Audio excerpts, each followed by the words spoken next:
flag of the United States is still flying at half-staff in memory of Justice Ruth Bader Ginsburg to mark the end of a great American life. Democrats say any replacement for Justice Ginsburg must wait until after November's presidential election.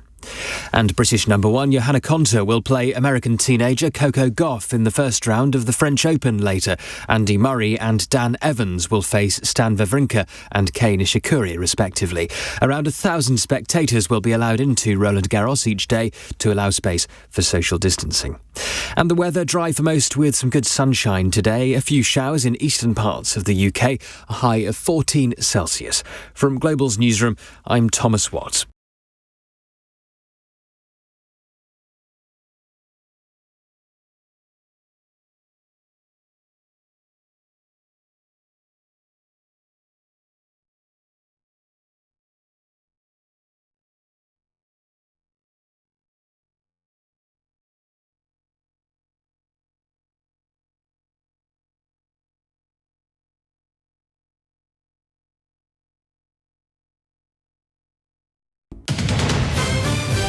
This is LBC from Global, leading Britain's conversation. Swarbrick on Sunday with Tom Swarbrick, live from Westminster. Just gone 10. Hello, good morning. Welcome to Swarbrick on Sunday, live and in full Technicolor here from Westminster. Hope we find you very well. Tom Swarbrick with you this morning.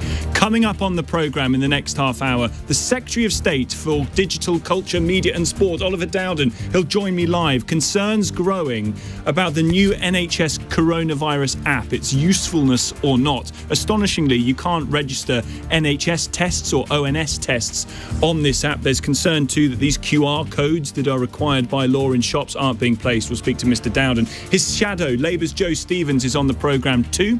So we've got all the major political bases covered. And we're speaking to the Lib Dems as well. Their leader, Sir Ed Davey, as the Lib Dem conference begins. We'll speak to Sir Ed. Plus, as students are ordered not to party or go to the pub, we'll speak to the president of the National Union of Students. Some astonishing reports coming in from what's going on campus. And another police officer killed while serving. We'll speak to Lissie Harper, an exclusive interview, the widow of PC Andrew Harper, who was, of course, killed in the line of duty. Call 0345 6060 973. Tweet at LBC. Text 84850. Swarbrick on Sunday with Tom Swarbrick on LBC. Very good morning to you. It all got a bit ugly down at Trafalgar Square in central London yesterday afternoon. Protesters and police clashed. The Mayor of London, Sadiq Khan, saying that those protesters put the public at risk. Their message, though, was to defy the coronavirus laws, ignore the restrictions, and carry on as if nothing at all is happening. It'll be interesting to hear whether you think that these several hundred protesters are merely a vocal minority, or whether there are now more and more people, flagrantly or not, who have set against these new laws. The bans on more than 6, the coronavirus marshals, the pubs being shut by 10. Perhaps you think the government has actually gone too far. There is too much stick and not enough carrot here, and that Parliament should be able to block some of these new rules if necessary. There's a fight going on in the Commons at the moment. Once again this weekend, we are mourning the death of a police officer. In the Observer this morning, John Apter, the chair of the Police Federation, warns of further violence towards frontline police. He says that the model of policing by consent is massively under pressure, and that pressure is coming about through the need to police the coronavirus laws.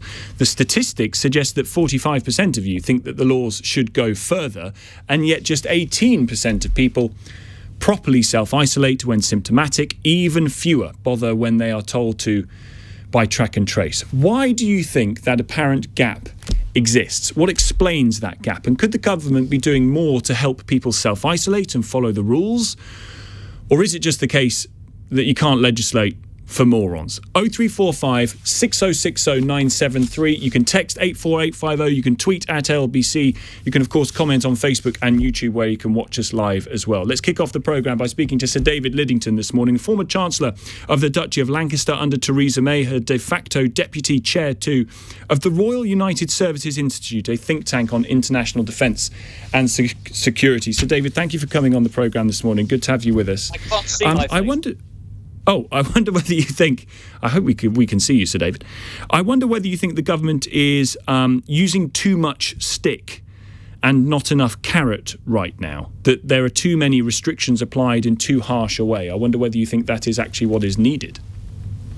I think that it's a very difficult balance to get right. And I think that one of the things that's difficult for any member of the public observing this is that we're not seeing enough about the reasoning that the government is using. They're clearly trying to balance a number of different risks. They're fearful, understandably, of a further acceleration in COVID cases, hospitalisations and deaths after a time lag.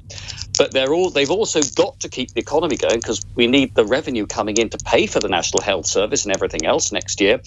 And they've also got to have in mind things like people who are dying of cancer and other conditions because they're not being diagnosed and treated at the moment.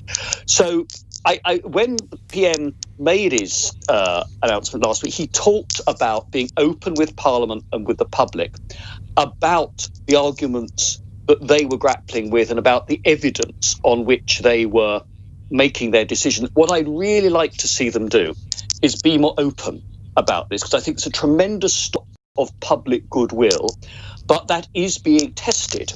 I mean, thankfully, my children are have all out of university now. But I feel for those who are starting this year and are in effect being told that you paid the money for your accommodation, but you're now going to be imprisoned in a very small room for perhaps weeks on end. Possibly over Christmas. They've got to understand the reasons for it. They've got to understand why the government's judged this is going to work.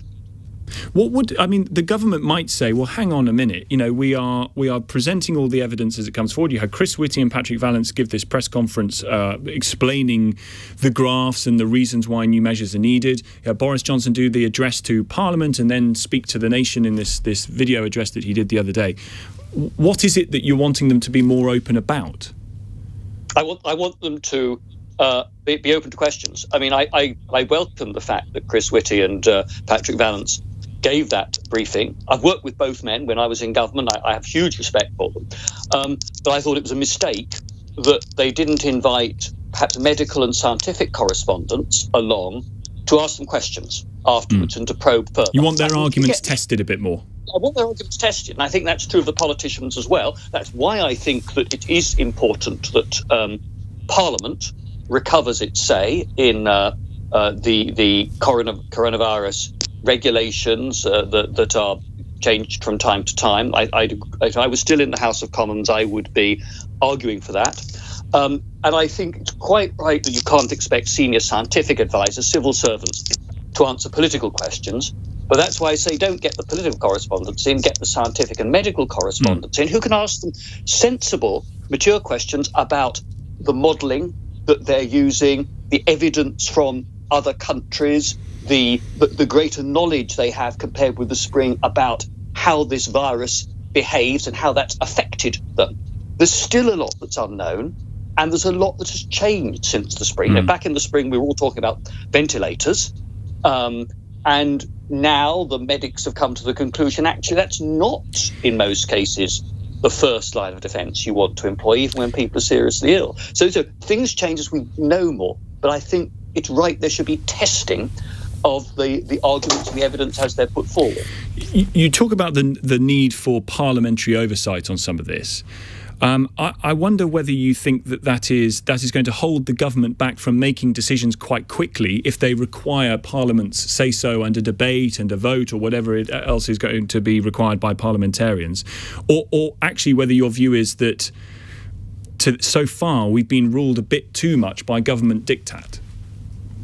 I think it was understandable in the early days that the government had to take the power to act quickly, but I think that the principle that should apply is that while the government should retain a reserve power to act rapidly when needs change and new evidence comes in, they should, wherever possible, go to Parliament first.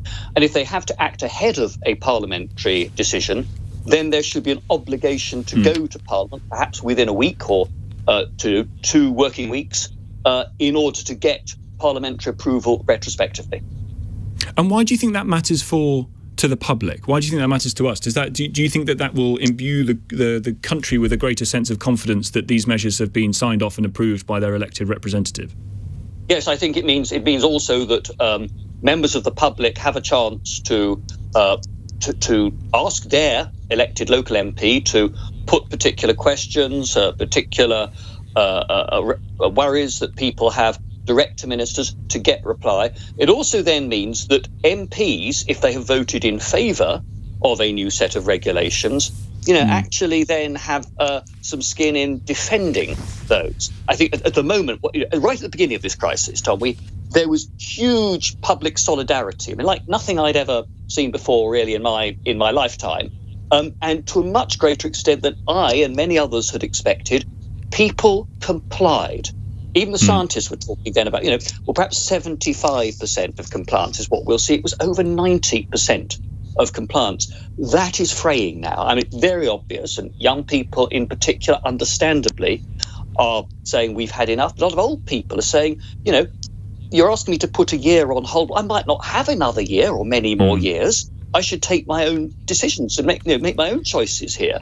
And if you're going to want people to accept what government is either telling you or advising you to do, you've got to carry them with you. And I think involving Parliament and exposing both the experts and the politicians to question and challenge is part of succeeding in it. That. Also, it might be hard, given the size of the majority that Mr Johnson has, but there's seemingly the numbers in Parliament to demand that Parliament has a say. Maybe there might be in the future numbers to overturn any restriction that the government wishes to seek to apply. We'll have to wait and see. I just want to ask you about what Rishi Sunak, the Chancellor, said in the week, actually, with regards to the way in which we're having to live our lives now. He talked about living without fear. I wonder whether you think that is the right message to give to people as case numbers rise and there's concern too about hospitalisations increasing. Yes, I think it is. I think that you've got to... We're too much led by fear now. I think that we should not be led by fear. We should be led by a sensible appreciation of the risks.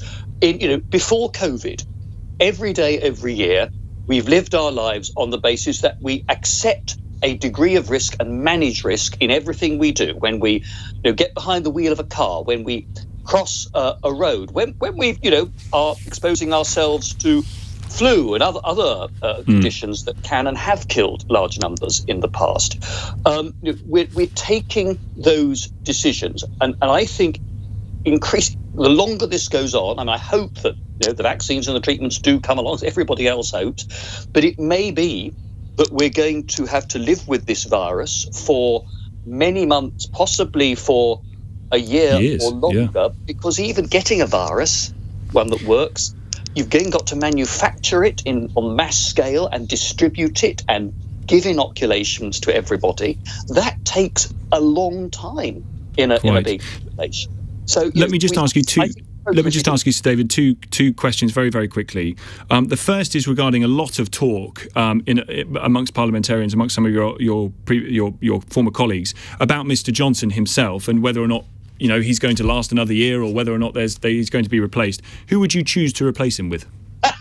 I'm not getting involved in that game because I'm not. I tried.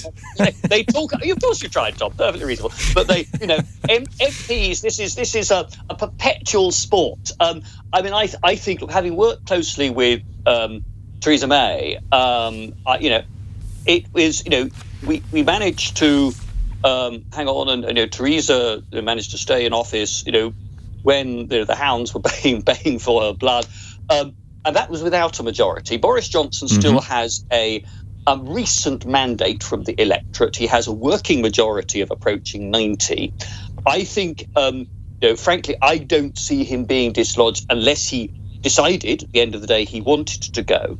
And I think that anybody who wants to be Prime Minister has to have huge self-belief, self-confidence. A certain amount of egotism goes with wanting to be PM inevitably, and you are under huge pressure. People say, look, Prime Minister's looking tired. Well, yeah, I've been the number 2 in government. I've worked close to Prime Ministers. Those jobs are backbreaking.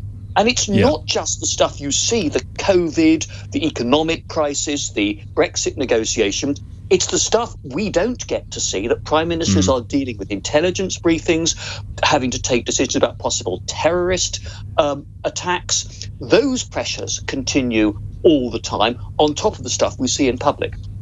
Okay. Sir David, great to talk to you. Thank you very much indeed for your time this morning. Sir David Lidington, former Chancellor of the Duchy of Lancaster under Theresa May. Theresa May's de facto deputy. He's also the chair of RUSI, the Royal United Services Institute, a think tank on international defence and security. I think Sir David is a sensible former senior politician. I think that he's right to say that it's fraying now, isn't it? That trust between, it's almost trust, but it's belief of the competence, perhaps, in the way in which the government is handling this. I think this is massively fraying. I think you can see it with the statistics around compliance. I think you can hear it in the voices of those people who are down protesting in central London. And yes, there'll be a section of those protesters who are 5G conspiracy theorists and flat earthers who can just be pushed to one side and ignored. But I think that maybe that voice of discontent about some of the measures we are being asked to live our lives by is starting to grow, and perhaps is more than just a vocal minority. 0345 6060 973. Indeed, if you were down at those protests in central London yesterday, I'd love to hear from you on the programme this morning. 0345 6060 973 is the number. I'll run you through the front pages of the Sunday papers, and an exclusive interview on Swarbrick on Sunday this morning. We'll speak to the widow of PC Andrew Harper. Lissie Harper will join me in the next few moments. Tom Swarbrick here, 10:19. This is LBC.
Swarbrick on Sunday with Tom Swarbrick, live from Westminster on LBC. Very good morning to you. 10:21 is the time. You're listening and hopefully watching to Swarbrick on Sunday here on LBC. Hope we find you very well this morning, discussing what we saw in central London this weekend, those protests that took place at the restrictions, the lockdown measures that are now being enforced by law, the impact that that's having on people's lives, the unintended consequences that is having. I mean, you look at some of the pubs that are kicking out at the moment. 10 p.m. is the cut-off time in England and Wales at the moment, and in Scotland too. And you've got videos of people going around central London buying tins from the off licence and basically carry on drinking. I wonder if you see that solidarity that was there first time around really starting to fray, and what the government can therefore do to try and get that back, to try and make sure that people do follow these rules and restrictions. Maybe there's a bit too much stick and not enough carrot right now. Come to your calls on that in just a moment. Let's run through the front pages of the Sunday papers, though, this morning. Sunday Telegraph to kick us off. 1 million young people need urgent help, says Prince Charles. The Prince said the country has never faced a more uniquely challenging time, with the destructive hopelessness of unemployment looming once again. He's writing exclusively for the paper. We'll talk about students a bit later. I mean, my word, what's going on at universities. Sunday Express, honours joy for NHS heroes. The Queen rewards hundreds after the PM rallies the world in virus battle. This is the Prime Minister's address to a UN General Assembly, a virtual UN General Assembly over the course of the weekend. Sunday Mirror, donors compo for babies born to gay couples. Fury over biological father's historic 5-figure legal win. That's an exclusive story for the Sunday Mirror. Sunday Times this morning, BBC critics set for top jobs in broadcasting. Brexiteer former editors picked by Number 10. This is Paul Dacre, who is apparently due to lead Ofcom, and also Lord Charles Moore, former editor of the Daily Telegraph, about to become, we're told, the chairman of the BBC. Over at lbc.co.uk, focusing on the app. Lots more to come about this NHS app, which just is described as a shambles across a lot of the papers. Utter incompetence, embarrassment as COVID app only part works again. Oliver Dowden, the Secretary of State for Digital, Culture, Media and Sport, will join me a bit later on. The Mail on Sunday, Jamie's war on toxic US food. Chef and fitness guru Joe Wicks' lead plea to Boris, don't trade away children's health. Got a picture of the 3 small royals on the front page of many of the papers, with mum and dad meeting Sir David Attenborough to talk about the environment. Clearly socially distancing there too. The Observer, finally. Johnson faces revolt on COVID diktats as poll figures slump. Yes, Labour now ahead in the polls for the first time in a very, very long time. One of their stories on the page there, rank and file police fear autumn of conflict. This is John Apter, the chairman of the Police Federation, in the wake of yet another police officer being killed, I'm afraid. John Apter, the chairman of the Police Federation, saying that the rising crime and ministerial pressure for police to enforce limits on social gatherings had left officers facing an autumn of conflict. He says it's a poignant reminder of how dangerous the job is. As you know, Matt Ratana killed whilst he was working at Croydon Custody Suite.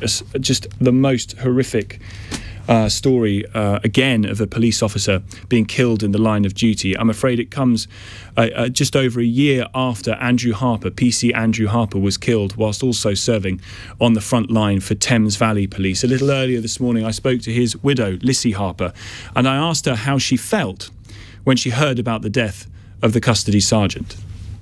Just devastated. It's just something that keeps happening, it seems, and it's just awful. Of course, it brought back a lot of memories for me, but I just felt, disgusted that this sort of thing is still happening, but also, in a police station is just ridiculous. You talk about the memories that must come back for you. I wonder too, as we hear about the discussions that have happened with Mr. Ratner's family, what you think they must be going through based on your own experience.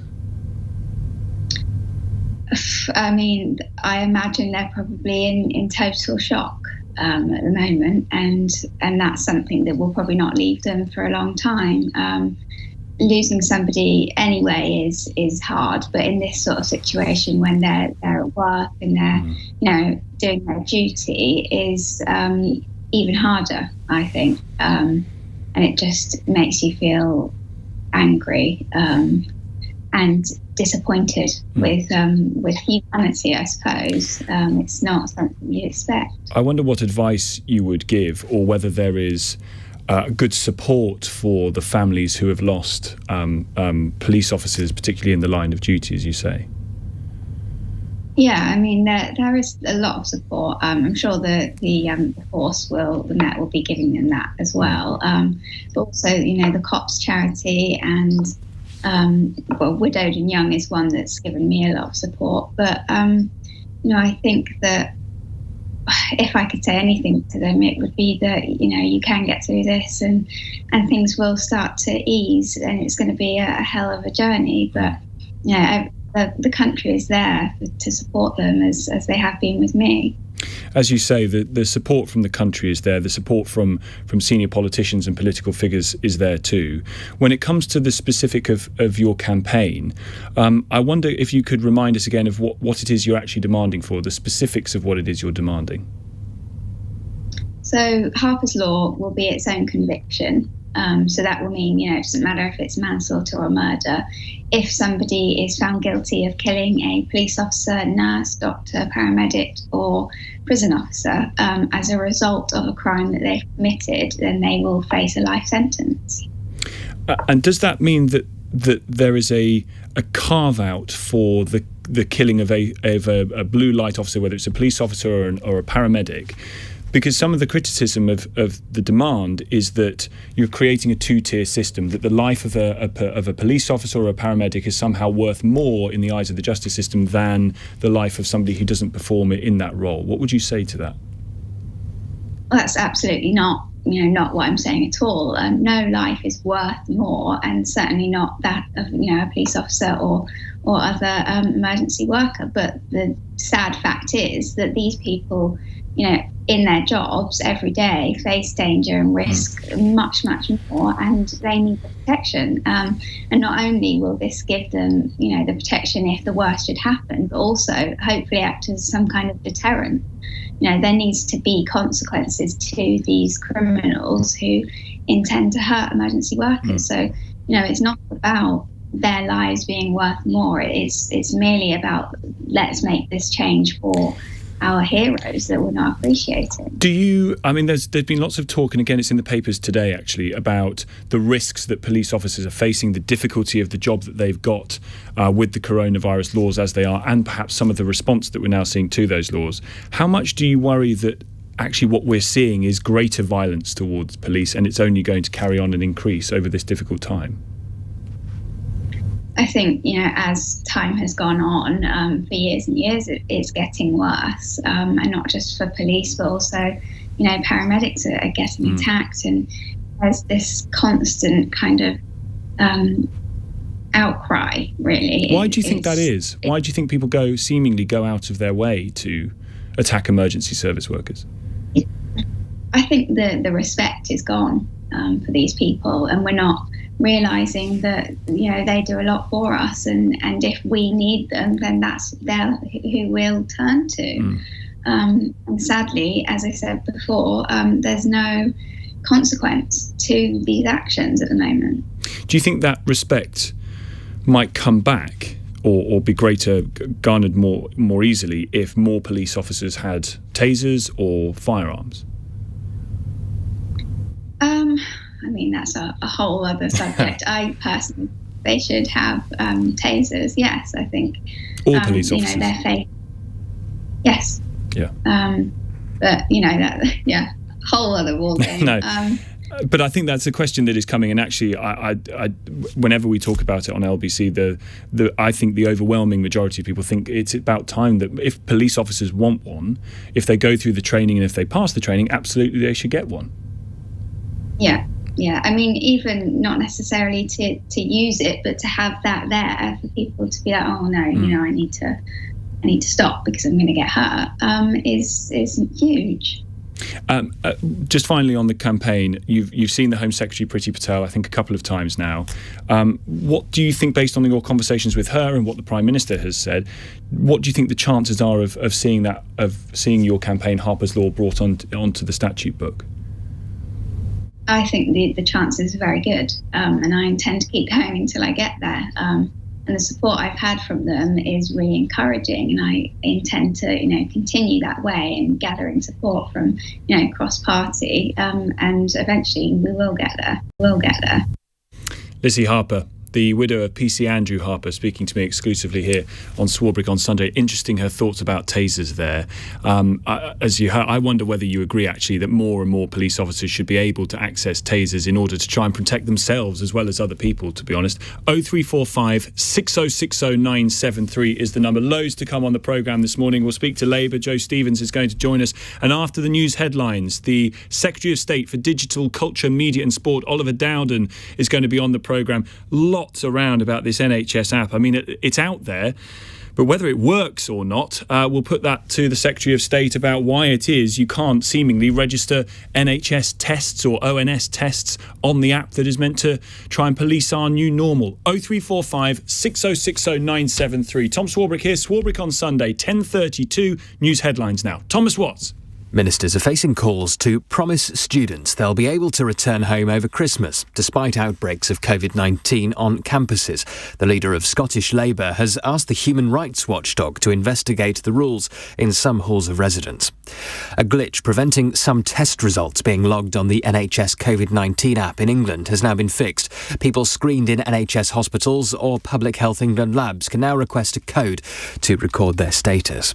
Donald Trump's chosen Conservative judge Amy Coney Barrett to replace the late Ruth Bader Ginsburg on the Supreme Court. Republicans are hoping for a quick confirmation of her place weeks before the presidential election. And the weather dry for most with some good sunshine, a few showers in eastern parts of the UK and a high of 14 Celsius. This is LBC.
Swarbrick on Sunday with Tom Swarbrick on LBC. Text 84850. Morning to you, 10:36 is the time. We're going to talk about students a bit later on in the programme, just after the news at 11. We'll speak to the President of the National Union of Students about what on earth is going on campuses up and down the country. We'll speak in a moment to the Secretary of State for Digital, Culture, Media, Sport about what on earth is happening with the app. This app that was meant to be the cherry on the cake of track and trace. It's out. How much it's working, though, we'll discuss with the Secretary of State in just a moment. Let's speak to Ray first. New caller to the programme on the Isle of Dogs. Ray, you were down at this protest yesterday, I understand. Morning to you. Yes, morning, Tom. That's right. And yes, I'm a first-time caller. It's also the first time I've been on a demonstration. But I just felt that, I couldn't stand still and watch, the government just impose arbitrary rule after rule after rule without any public or even parliamentary scrutiny. So, yes, I was there. I'm a card-carrying member of the Conservative Party. I voted for Boris in the leadership election and the general election, but I'm, incensed at what he's doing at the moment. In what way incensed? What bit of it incenses you? As I understand, there's been something like 200 different changes in the rules and regulations over the past month. That's because the virus is changing. It's because of our understanding of the virus is changing. That is true, and I know we're not going to get into debate about that because I fully accept that things change and we follow the science. But the fact is, most of the rules that we have, to my mind, appear very arbitrary. All right, Ray, we're going to have to listen. Ray, I'm sorry to. Ray, listen, I'm really sorry to have to cut you off in your prime. I think we got the point that you're making. It's interesting that you're a Conservative voter, a Boris supporter, or were a Boris supporter, and yet on that protest yesterday. I only cut you off, Ray, because I am joined by the Secretary of State, Oliver Dowden, for Digital, Culture, Media and Sport, Conservative MP for Hertsmere. Welcome to the programme this morning, Mr Dowden. Thank you for your time. Let's start on this app, because it's taken a long time to come into fruition. It's taken a long time to get to public consumption. Here it is.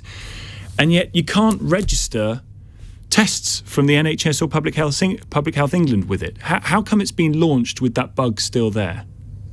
Well, I was in touch with the Health Secretary this morning. I think we are working rapidly to resolve those challenges, and most of the challenges have already been resolved. Clearly, when you launch something in the first day or two, there'll be some issues like that, but we're getting on top of that. It's a pretty big issue. I mean, this app has been designed quite quickly, but nevertheless, you've had a long time to be able to get it together. The fact that people can't register their tests, I mean, who can register tests on this app? Well, the important thing in relation to this is, remember, test and trace is the core thing that we are doing to control the virus in this respect. And we've increased rapidly the number of tests. We've got 500,000 people who would otherwise be out in the community, potentially spreading the disease, who have isolated as a result of it. This is an additional tool in the armoury. But it's not working. I mean, not only can you not register those tests, I understand that people who test negative are able to share the result with the app, but only if they've booked the test through the app. Well, we are resolving all of these issues. It is still working as the core element of it, which is that through having that app downloaded, whether you've been in touch with somebody who has tested positive for COVID. That will only if they've got their test registered on it. That will tell you whether you need to self-isolate or not. Now, the evidence that we've had, even if, for example, we just had I think about 15% of people downloading this, that would start to have an impact. But it is another tool in the armoury. The core thing that we have is the testing and tracing. And we're ramping up the number of people that are properly being traced through this. And as I say, 500,000 is a huge number of people who are not in the community, spreading the disease. Do you know, you talk about 15% of people being the sort of minimum threshold, perhaps. At that point, it becomes quite a useful tool. Do you know how many downloads we've had over the few days that it's been available? Well, in the next few days, we'll formally publish the figures. I don't think it's helpful sort of within the first 24 hours or so. Clearly, it's well over 1 million. But once we've properly verified those numbers, we'll publish them. How much has been spent on this project so far? Well, I think this is being run by the Health Secretary. I think you'd have to ask him the specifics of the numbers of how much money has been spent. I'm afraid I don't have that number to hand. He's taken over the digital part of the the app response, is he? The health. I know he's a big fan of apps, Matt Hancock, but as Secretary of State for Digital Culture, Media and Sport, did you not want some say over this? Well, I'm responsible for digital policy, but he can give you the exact number of the precise amount of money it's been spent, because clearly it's being, as a health project, it's being run out of the Department for Health. Yes, so you probably aren't going to be able to tell me about the tender process for this NHS app, or perhaps even in what sense it is an NHS app. Is it an NHS app? It's run by or built by a private firm. Well, this process has been run through the Department of Health, so I think it really is. I don't want to give you or your listeners misleading information on this. I think it's best to address those questions to the Health Secretary. Well, I'd love to. Is he coming on? I mean, because people need this. People need this thing to be able to control their lives, to be able to live as close to normal as possible. As you say, it is the cherry on top of the cake, as I think the Prime Minister put it. Yeah, but I mean, at the moment, it's if it can't register tests, Mr. Dowden, it's not going to be useful to anybody. Well, first of all, it's not fair to say that this thing is not useful to anybody. And the way that I have described it enables people to know whether they've been proximate to somebody who has the disease. This is another tool in the armoury, but the core tools in the armoury are the test and trace. We've doubled the amount of testing over the summer, and we're ramping up again to 500,000 by the end of this month. We have contacted 500,000 people who are not in the community, who would otherwise have been so. So we're working through all of this. Then this is another tool in the armoury to achieve that. It's not great, though, is it? I mean, I appreciate the difficulties of all of this. The whole government is being overwhelmed by the challenge of this, and there are elements of what the government does that have been very good, and people are very appreciative of it. But to release an app for public consumption, where apparently 70% of the tests can't be registered on it, with the kind of bugs that it's still got, you're going to lose a lot of people's confidence in you with this. Well, I think that the way you're describing it is a mischaracterization of where we are. The core elements of it are working. We're resolving some of these other issues, and it sits on top of the test and trace system. The core elements, as you say, are to know if you've bumped into somebody that has coronavirus. But if people can't get their positive tests registered on the app doesn't know which of its downloaders has got coronavirus.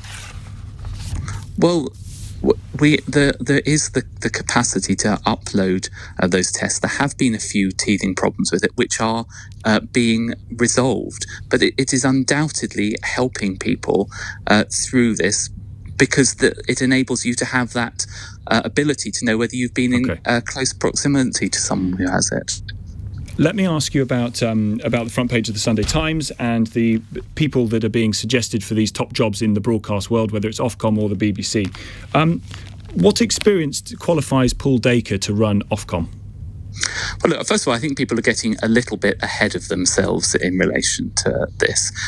I will be shortly launching the competition for both the BBC chair and the Ofcom chair. Now, in relation to the Ofcom chair, this is an important regulator that has responsibility for broadcasting. It has responsibility for infrastructure such as mobile telephony, and also may well have responsibility for online harm. So we are looking for people with the ability. Not remember the chief executive of Ofcom, Melanie Dawes, who's excellent, is responsible for running Ofcom on a day-to-day basis. The role of the chair is to scrutinise the operation of Ofcom. And you haven't made a decision. To challenge it. No, we'll advertise for this, and we'll conduct the recruitment in the proper way. And just a final word on what you're hearing about student campuses. We're getting lots of people ringing LBC saying their son, their daughter, or even themselves is basically being told by private security to stay in their halls of residence. They're not allowed out to buy food. That's unsustainable, isn't it, for students there?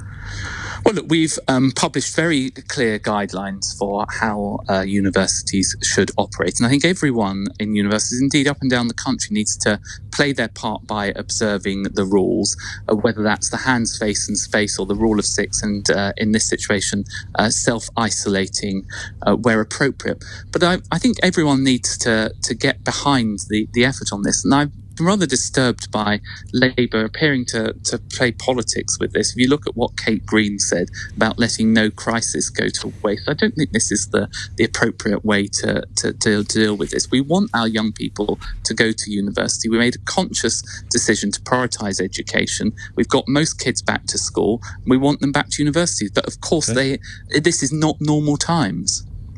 Mr. Dowden, I have to let you go. Thank you very much indeed for your time on the programme this morning. Oliver Dowden, Secretary of State for Digital, Culture, Media and Sport, Conservative MP for Hertsmere, on Swarbrick on Sunday. He mentioned about the Labour Party there and their response to what is going on student campuses and halls of residence. We'll speak to the Shadow Secretary of State for Digital, Culture, Media and Sport, Labour's Joe Stevens, in a few moments here too. Tom Swarbrick on Sunday. The time now 10:47. Nick Ferrari at breakfast, LBC. Chief Secretary to the Treasury, Stephen Barclay, British Retail Consortium, has said that as shoppers could feel the impact of a no-deal Brexit, tariffs would add £3.1 billion a year to the cost of importation of food and drink unless the UK and the EU strikes a free trade agreement. How confident are you that a deal will be done? Mr Barclay. You've seen the intent from this government, in fact, with the deal we've recently struck with Japan. You know, we're a global trading country. We want to trade. Nick Ferrari at breakfast, weekday mornings from 7, LBC.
This is LBC, Swarbrick on Sunday, with Tom Swarbrick, live from Westminster.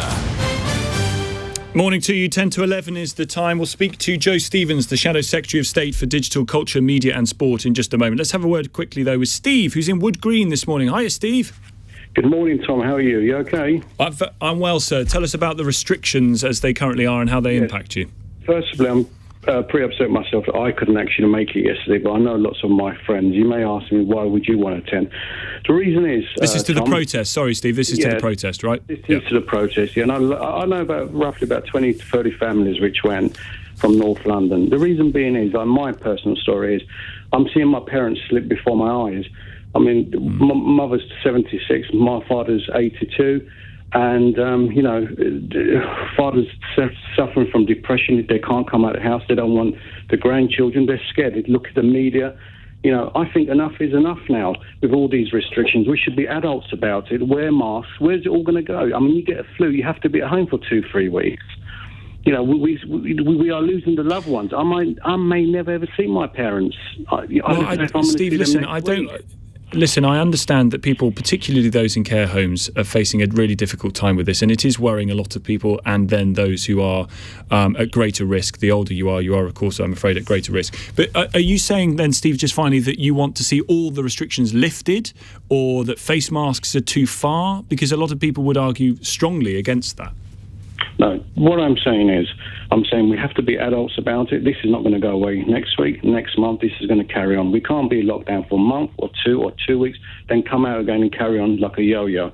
We have to be adults about it. We have to social distance. I accept that. I will social distance. I accept wearing a mask. No problem at all. But what I don't accept is the fact that I can't see my brother, I can't see my father, or they can't see me, they can't see their grandchildren, because it's enough now. And I'm saying to you, Tom, I said this to you about 3-4 months ago. You may remember when all this happened. I said, Tom, if these lockdowns do carry on, I said there's going to be a lot of unrest on the road. And you know what? Well, on the listen, Steve, I don't. Depends what you mean by a lot. I mean, there were a couple of hundred people there in Trafalgar Square yesterday. A couple of hundred people does not a nation make.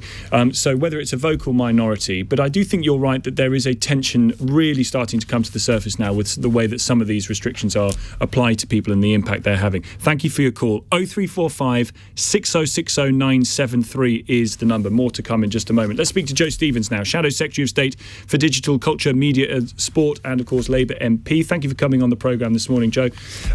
Let's start with actually Labour's support for the restrictions that are currently in place. If Parliament were to be able to have a vote on these things, do you think Labour could see itself turning its support against the government and disapproving of some of the restrictions? I think what we need is better scrutiny of the government's decision making. And now I can't look into a crystal ball and say what's going to come up in the future and how we would vote on things. But I understand the frustration across many people about the fact that there's no evidence behind the decision making, or there's little evidence that we're seeing. We need more transparency. We need to be able to understand why decisions are being made at the time that they're being made. And we need to be able to discuss those in Parliament and have votes on important issues. And that's Labour's position. That's what we support happening, and that's what we want to happen.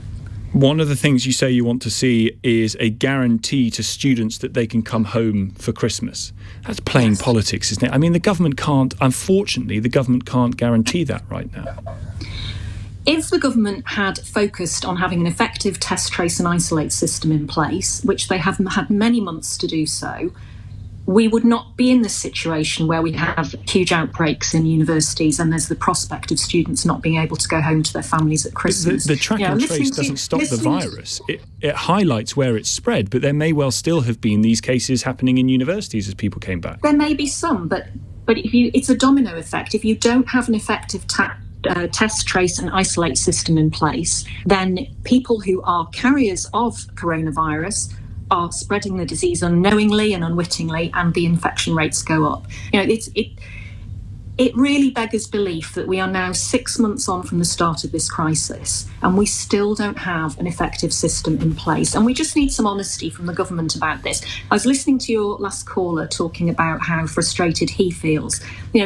We need this test, trace and isolate system to work. Sure. It's in all our interests for it to work. It's no good. The government saying that there's nothing wrong, that it's all going okay. It's not going okay. It needs to be fixed. And if we fix that, we can keep the rates down. I understand that, and you're right. It is a huge bone of frustration and contention, this test and trace system. But we are where we are, to use that well-worn political phrase. But we don't need to be where we are. I understand that, but this is hindsight stuff. Let's deal with where we are now. You have huge outbreaks on student campuses, and Labour is saying, why can't they come home? Well, for example, I'll give you an example from my constituency in Cardiff University. They have set up a system where they are testing every student on arrival at campus and every member of staff. They're dedicated premises which they've set aside for anyone who tests positive so that they can isolate in a specific building, and there's support for them. And there's all sorts of support and obviously COVID cleaning and secure regimes in place. Now, why is it that can happen at Cardiff? Why isn't that in place at every university across the country? Why hasn't the government supported universities to all have that in place? The Education Secretary needs to come to Parliament tomorrow and explain what he has been doing or has not been doing. Does the shadow Education Secretary need to apologise for saying that this could be turned into a good crisis for Labour? I think, if you talk to great Kate Green, she will accept that the way in which she expressed herself was wrong, and she was mortified when she said it. We all make mistakes with our words on occasions, and certainly there was no intention to suggest that, you could take things from a good crisis. On broadband, which falls under, I think, under your brief, although the Digital Secretary of State was minded not to talk too much about the app itself. But I wonder if Labour is going to continue with the policy of nationalising Openreach and offering everyone free broadband, as the last manifesto suggested. Well, we stood on that manifesto in 2019 and we lost the election. So, we will be going through a policy development process ahead of the 2024 election. And I'm certainly not going to put us into a position of saying that something will definitely happen or definitely won't happen at this stage when we're 4 years out. Absolutely not. Keir Starmer has said that he wants to build on what Jeremy Corbyn produced, Jeremy Corbyn's leadership. Are you going to be arguing strongly to Keir Starmer around the shadow cabinet table to keep that particular policy? We're actually at the moment undertaking a full consultation with the public on our digital future, and broadband provision is one of the elements within that digital consultation. So if any listeners would like to contribute to it, they can go on the Labour Party website and give us their submission. Well, we'd all want free broadband. We genuinely want to hear what people think about all aspects of digital policy so that we can develop a manifesto that will work for everybody ahead of 2024. It's not realistic, though, is it? 83 billion quid over 10 years for free broadband. Well, let's see where we are. We're in a very different situation economically now than we were in December 2019. I think that all parties will be looking at... No, and what I'm saying is we are not making any decisions on it, and we're in a very different economic situation now than we were just 6 or 7 months ago. So, I think all parties will be looking at things in a very different way. OK. Joe, great to talk to you. Thank you for coming on the programme. Joe Stevens, Shadow Secretary of State for Digital, Culture, Media and Sport, Labour MP. Thank you for coming on the programme. Lots more of your calls to come as well on the show this morning about the restrictions that are in place, about the impact that it's having on the police and on students as well. We mentioned there with Joe Stevens about what's going on campuses up and down the country. Students told to stay indoors, effectively locked in. Some people have been telling us over the weekend on LBC, if that is happening to you or a member of your family, your son or your daughters at university, and they basically can't do anything, they can't even wash their clothes.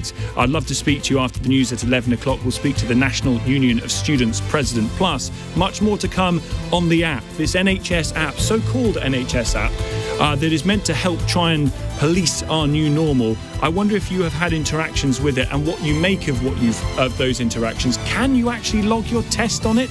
Doesn't seem to be able to if you've got tested on the NHS. On your radio, on Global Player, and Play LBC. Leading Britain's conversation.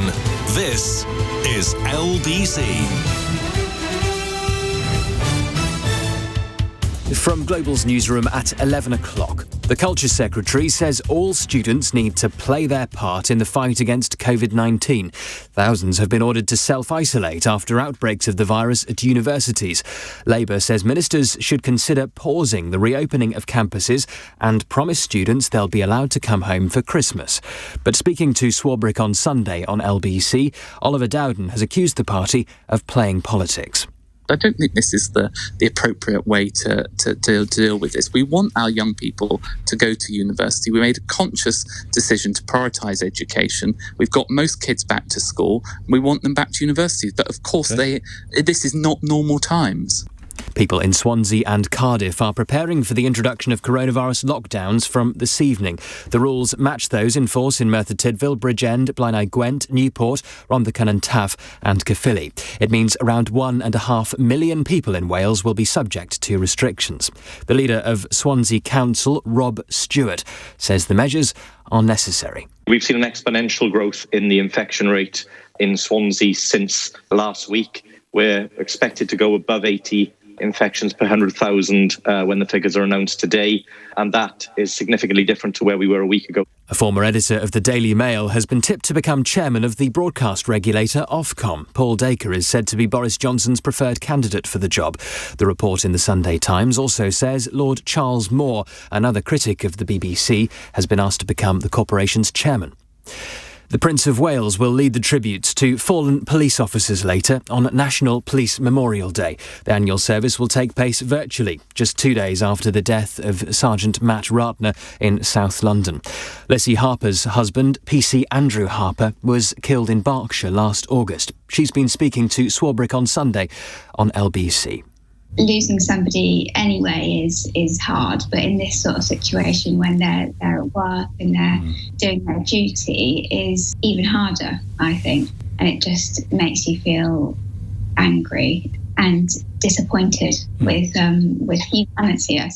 And scaffolding hiding the tower housing Big Ben will begin to be removed this week to reveal a new roof. The top of the Elizabeth Tower has been covered up for 3 years for extensive restoration work. And the weather dry for most with some good sunshine today. A few showers in eastern parts of the UK, a high of 14 Celsius. From Global's newsroom, I'm Thomas Watts.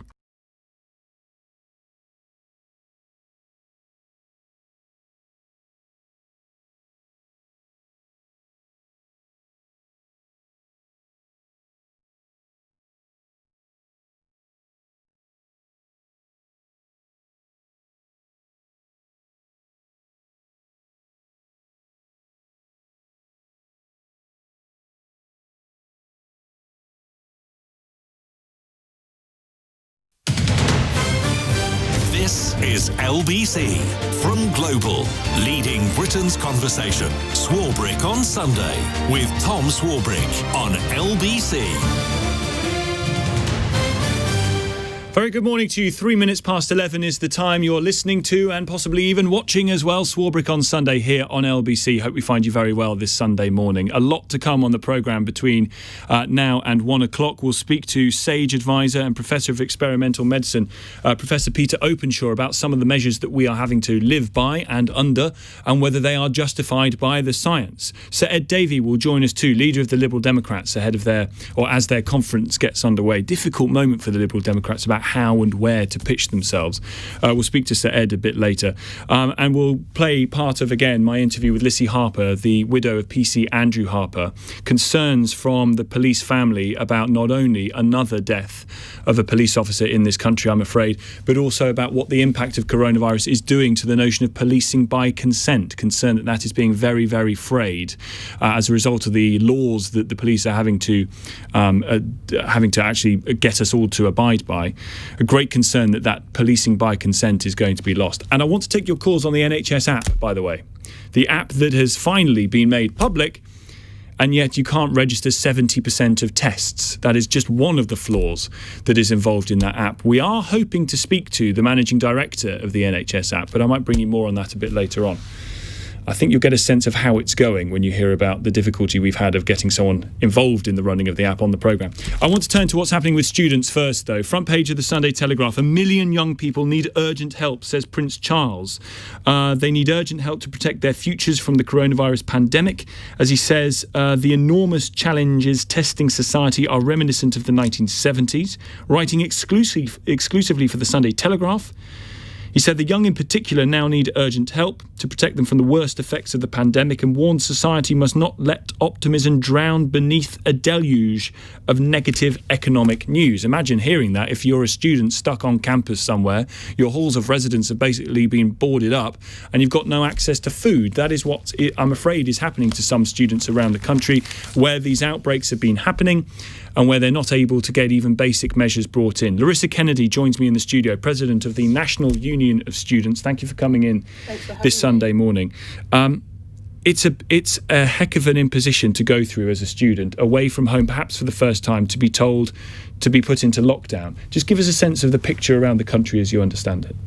I mean, it's incredibly scary and incredibly chaotic for students who, you know, for months were asking what is safe, what's viable, and were encouraged by their universities, by government, to up and move, to leave their support networks, to leave their families, as you say, many of them living independently for the first time, and are now finding themselves locked in with very little access to food. You know, I'm hearing from students who have been told that one day they're going to have a delivery of food from their university, that delivery never came, and have gone the day without food. Hearing from students who, you know, have had one roll of toilet roll given to them at the beginning and not had another one. So these conditions that students are being subjected to are absolutely horrendous. And are we talking about, we're talking about halls of residence here as opposed to private accommodation that students are living in? And we've been having calls on LBC over the last few days from students who are saying literally that they're being locked in. Is that true? Is that happening? And if so, what does that say to you about how universities are handling this? Students are being locked in. They're being told that they cannot leave what are often shoebox rooms.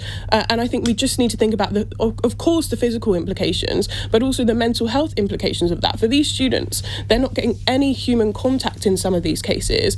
And so we really need to be kind of, with some expediency, thinking about the investment in mental health provision needed as well. I wonder who do you blame then for this? Because as Joe Stevens was telling us a bit earlier, some universities seem to be doing this okay. I mean, in some cases, there have been efforts made to rectify this situation, but I think blame does stop both with government and with universities, who in this situation have rushed to go back to business as normal in the middle of a global pandemic, who've been so preoccupied with collecting tuition fees and collecting rent that they hadn't properly thought through the implications of this. There wouldn't be universities to come back to if they didn't, though. I mean, there absolutely was a need for government to underwrite this and to make sure that universities weren't going to be adversely impacted. But I don't think we can say that we've prioritised the safety of students, the safety of workers, the safety of communities in doing this. Have they prioritised their own safety when you see, again, all over the internet, Twitter, Snapchat, videos of students having parties of way more than 6 people, as students have tended to do but are not allowed to do as a result of the pandemic? I think first and foremost, we need to understand that we have been encouraging students to comply with public health. I think I want to say that first off. But in terms of the realities for students, you know, they've in some cases been drawn away from every single possible human contact. Sure. And so to package students up like that, to force them into these halls, lock them in, I think understanding the impact of that and what that might lead people to. But that doesn't mean that they need to go and have parties of more than 100 people. It doesn't, and I've said I don't excuse it. I think students really do, and we are urging people to comply with the guidance. But I think we also need to understand that this is a human reaction to being locked in, to having no access to food, to basic necessities, and we needed a structural approach. Of course, individual behaviours are important, but we needed to recognise that millions of people moving to be locked into halls is just not a solution. The Labour Party is saying that the government need to guarantee that students can come home for Christmas. They can't, though, can they? We need a solution for safe exit for students. We do. We need the government to be working with us as students, to be working with universities to create a plan for students to leave, because we fundamentally cannot be saying that, you know, for the foreseeable future, students are just going to be locked in accommodation with no route to go home. That just isn't feasible. Many students have caring responsibilities. They have other reasons that they need to leave. And if this was going to be the case, students should have been told beforehand that this was the situation they'd be in if they moved. What is the point in going to a university right now? If lectures are happening over Zoom, if you're being locked in your room and you can't have parties and go into the pub and do the things that students like to do, what's the point in going? I mean, that begs the question, why were students kind of lied to that there was going to be this blended learning situation of both face-to-face and online, because that's what's led students to go. They were told that there would be some face-to-face provisions, so students had already kind of got into those rental contracts, they'd already signed up for their housing, and they'd been told that there was going to be face-to-face provision. Only now that's looking less and less likely as kind of this pans out. But of course we warned that, and we asked for universities to be upfront about what was safely possible, and they weren't. It wouldn't have spread, though, were it not for the parties that happened and the people getting too close, i.e. the people not following the guidance. I don't think that's realistic to say, because if we look at the ways that this is spreading even faster in schools, are 8-year-olds having parties? Are 9-year-olds having parties? It's spreading faster in schools than in universities. The rate of infection in schools is also incredibly high. So I don't think we can say that the issue doesn't lie with the exemption in policy that educational institutions are exempt from the rule of 6. In universities?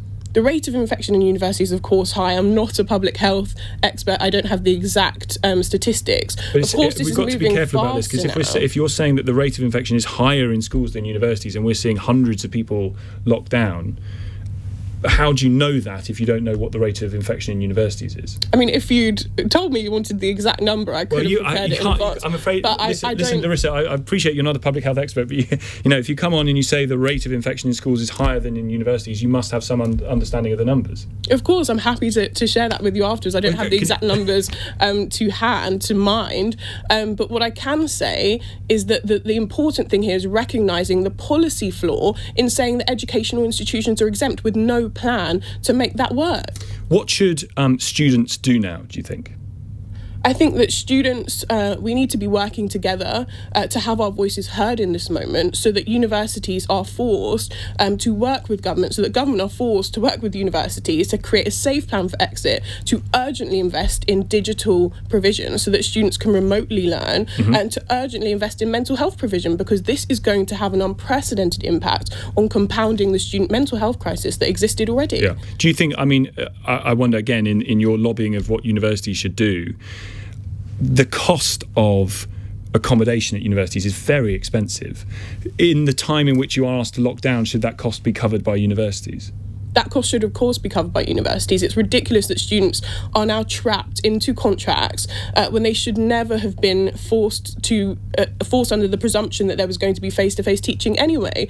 Students have been lied to for months about what's safely possible, now caught in paying for rent that they can't afford because, of course, we're entering a recession and the part-time jobs that students would usually do aren't there. The financial hit of this is going to really hit students hard, and that needs to be something that universities and government work together to underwrite. We just cannot have students paying for accommodation that they cannot afford and that they now cannot leave. And I wonder too if to broaden this, some of these students are also ones who went through the A-level fiasco. So they've had the horror show of actually trying to get to university, and then they're there, and then it's falling apart for a lot of them. Prince Charles is in the papers saying for anyone this is a difficult time, but it is a particularly difficult time to be young. I wonder whether you agree with Prince Charles' sentiments, and whether this is going to be an imbalance that is felt for a long time, that young people growing up under the shadow of coronavirus are not going to forget how they were treated. We won't forget. We absolutely will not forget that, within the space of a couple of months, there are students who went through what I would call a traumatic experience of, having the grades you worked so hard for ripped away, then weeks later being told, actually, we're going to give them to you. You've got your place at university. A couple of weeks later, you're getting ready, gearing up to go. Then you've moved, you've uprooted your entire life, left your family, left your support networks, and then been locked in a room with no access to food, with no access to social interaction, with no access to basic necessities. This is something we will not forget, and we will not be moving on from this soon unless the government and universities step in. Larissa Kennedy, thank you for coming in, President of the National Union of Students here on LBC. If that is you, if you are a student stuck in accommodation and you've got no way out and no idea of when you're going to be let out, 0345 6060 973. And for parents too, again, it's a traumatic thing. It can be a traumatic thing, can be very exciting, but obviously it's a little nerve-wracking when you send them off to university for the first time. How are they coping in the environment where they're not allowed to go to parties, they're not allowed to go to pubs, when coronavirus is swirling around? And what is the point? Seriously, if you're going to do remote learning, do remote learning. but to have gathered students together to try and have what might have come close to a university experience, a normal university experience, do you think it was pretty much unnecessary, that all of this could have been foretold, that they knew that if students were brought together and mixed, this coronavirus was going to spread around? 0345 6060 973. Larissa talks there about students having been lied to. I wonder if you felt, as the student or as parents, you were lied to about what could be done to make university as normal as possible. 0345 6060 973. We'll speak to a SAGE advisor, a member of NerveTag, Professor Peter Openshaw, in just a few moments' time here on Swarbrick on Sunday. And your calls come too. It's 11:16. This is LBC.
Swarbrick on Sunday with Tom Swarbrick on LBC. Call 0345 6060 973. Here's Rob in Essex this morning. Tom, what is the country coming to? Students being detained by private security firms, being told to take down anti-government posters. Have they? Government bringing in laws not passed by Parliament. If China or Russia were doing this, we would be outraged, says Rob. Meanwhile, Raj is in Croydon on the app. Tom, it sounds like the app is currently working as designed. So the failure is in the scope of requirements defined or in the design responding to the requirements, says Raj. Well, I've got an update for you about the app. As you may have heard me talking to Oliver Dowden, the Secretary of State for Digital, Culture, Media and Sport, suggesting that we could talk to the Department for Health who are managing this thing through, which we'd love to do. And in fact, we had booked the managing director of the app, the NHS COVID app, Simon Thompson, to come on the programme. We'd been speaking to them on Wednesday that he was coming on and had it all agreed, and here he was going to come on and tell us what was going on with the app. Pulled out this morning. Wonder why. James is in Barnes. Hi there, James. That's a surprise, Tom, isn't it? It's a little disappointing, if I'm honest, sir. A little disappointing. Yeah.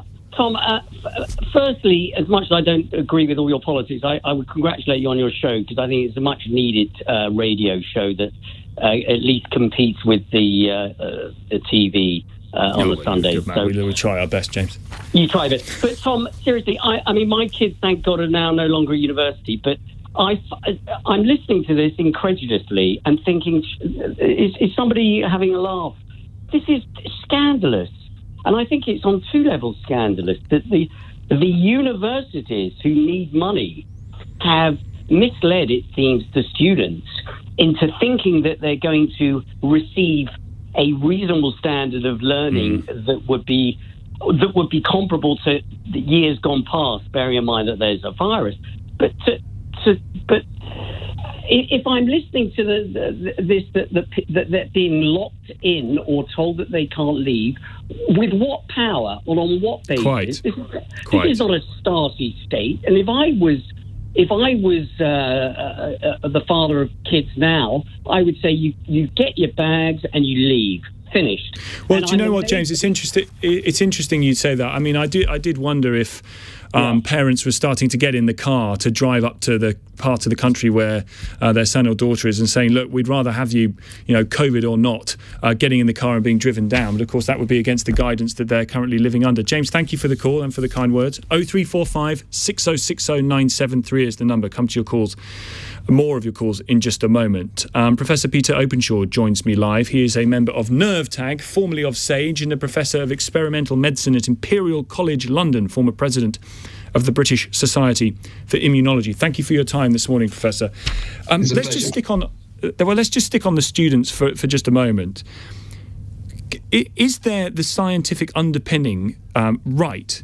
And is it the right thing to be doing based on the science to ask students, to tell students to stay indoors? I'm afraid it is. I mean, there are no easy answers here. And from the point of view of the science of what we're seeing in terms of the resurgence of cases, we just have to try and lock this one down. We know that acting early is the best way to try and keep this thing under control. If we don't take urgent action at the moment, we will see a very sharp rise in cases. We're starting to see a lot of more cases coming into hospital, and that will translate into deaths. If the students start going home and bringing the virus back into all parts of the country from which they've come, and introducing them into households, often multi-generational households with old and vulnerable people, then that will absolutely make things worse. I think most people do understand that there is a degree of altruism here, and it's very tough. We all appreciate how tough it is, but we have to try and get this one under control. It should have been thought about harder than this, though, shouldn't it? Shouldn't universities have been clear with people that coming back into the university in such numbers as they are is a huge risk? It's a massive risk, and a risk of lockdown, and the learning that was happening there is completely undercut. Yes, I mean, we've known that this was going to be a major risk, and I think we were all counting on having a really good track and trace system up and running in time. Many of the universities have put in extraordinary efforts. I think we've all put in extraordinary efforts to make sure that when we meet students in terms of teaching, in terms of delivering content, whether it's online or face-to-face, everything is being done which can possibly be done in order to make sure that that is safe. I mean, inevitably, it's what students do when they're not in lectures, not in contact with the actual teaching element, but doing all the social things, which is. Do you think it was wrong to bring them resurgence back? That's a really tough one. I think, we had to really carry on and try to deliver education, because if we just suspend all education, whether it's schools or universities, then the students will be disadvantaged possibly for the rest of their lives. Let me ask you about the app. Yeah, it is incredibly tough, because, as you say, the way in which to manage the new normal is through the test and trace system, the app being a part of that, not the whole piece, but a part of that. Yeah. And at the moment, we're told doing their own testing as well. I mean, I think to emphasise that a lot of us are doing extensive testing. Yeah. How important is the app, in your opinion, to managing this new normal? Depends whether it works. If we have a really good functional app, then it will become incredibly important. I think it's a shame that things aren't up and running in the way that we would like them to be at this point, because we know that with the change in weather, with the return to schools, return to universities, that this is a crucial time. We can see that there are too many cases out there in the community, each of which potentially can form the seed of new cases. What do you put that down to, the fact that it's not ready in the way in which we would like? It's I'm not an app designer, nor am I a politician. I think, my impression is that everyone has done their level best to get this up and running, but it's very hard to deliver, massive projects which are UK wide at very short notice. We've seen that fail again and again. I think some of the swifter, more nimble local attempts to try and get tracing up and running have been much more effective. Yeah. And using that local track, test and trace might have been really more effective than trying to do something really national and rather be a moth. There's a poll in the Sunday Telegraph this morning that says 63% of people polled said that the new coronavirus rules are not tough enough. Do you agree with them? I'm afraid I do. I think it's so difficult to make any choices in this time, but looking through the lens of health and trying to prevent hospitalizations and deaths, we really do have to lock down as hard as we possibly can at this moment. What rule would you bring in? What one change would you make right now? Again, that's really tough. I do think that we have to look at where transmission is occurring, and it's during social interactions, particularly large numbers of people indoors, drinking, shouting, singing. We have to, I'm afraid, really focus on the transmission events which we know happen, and particularly the ones that cause widespread transmission. So I'm afraid religious services where singing is involved, where people are close to each other indoors, those really do have to go, and that's very, very tough for some people. Would you shut down pubs? I think there are conditions under which pubs could possibly stay open, and conditions under which some restaurants could stay open.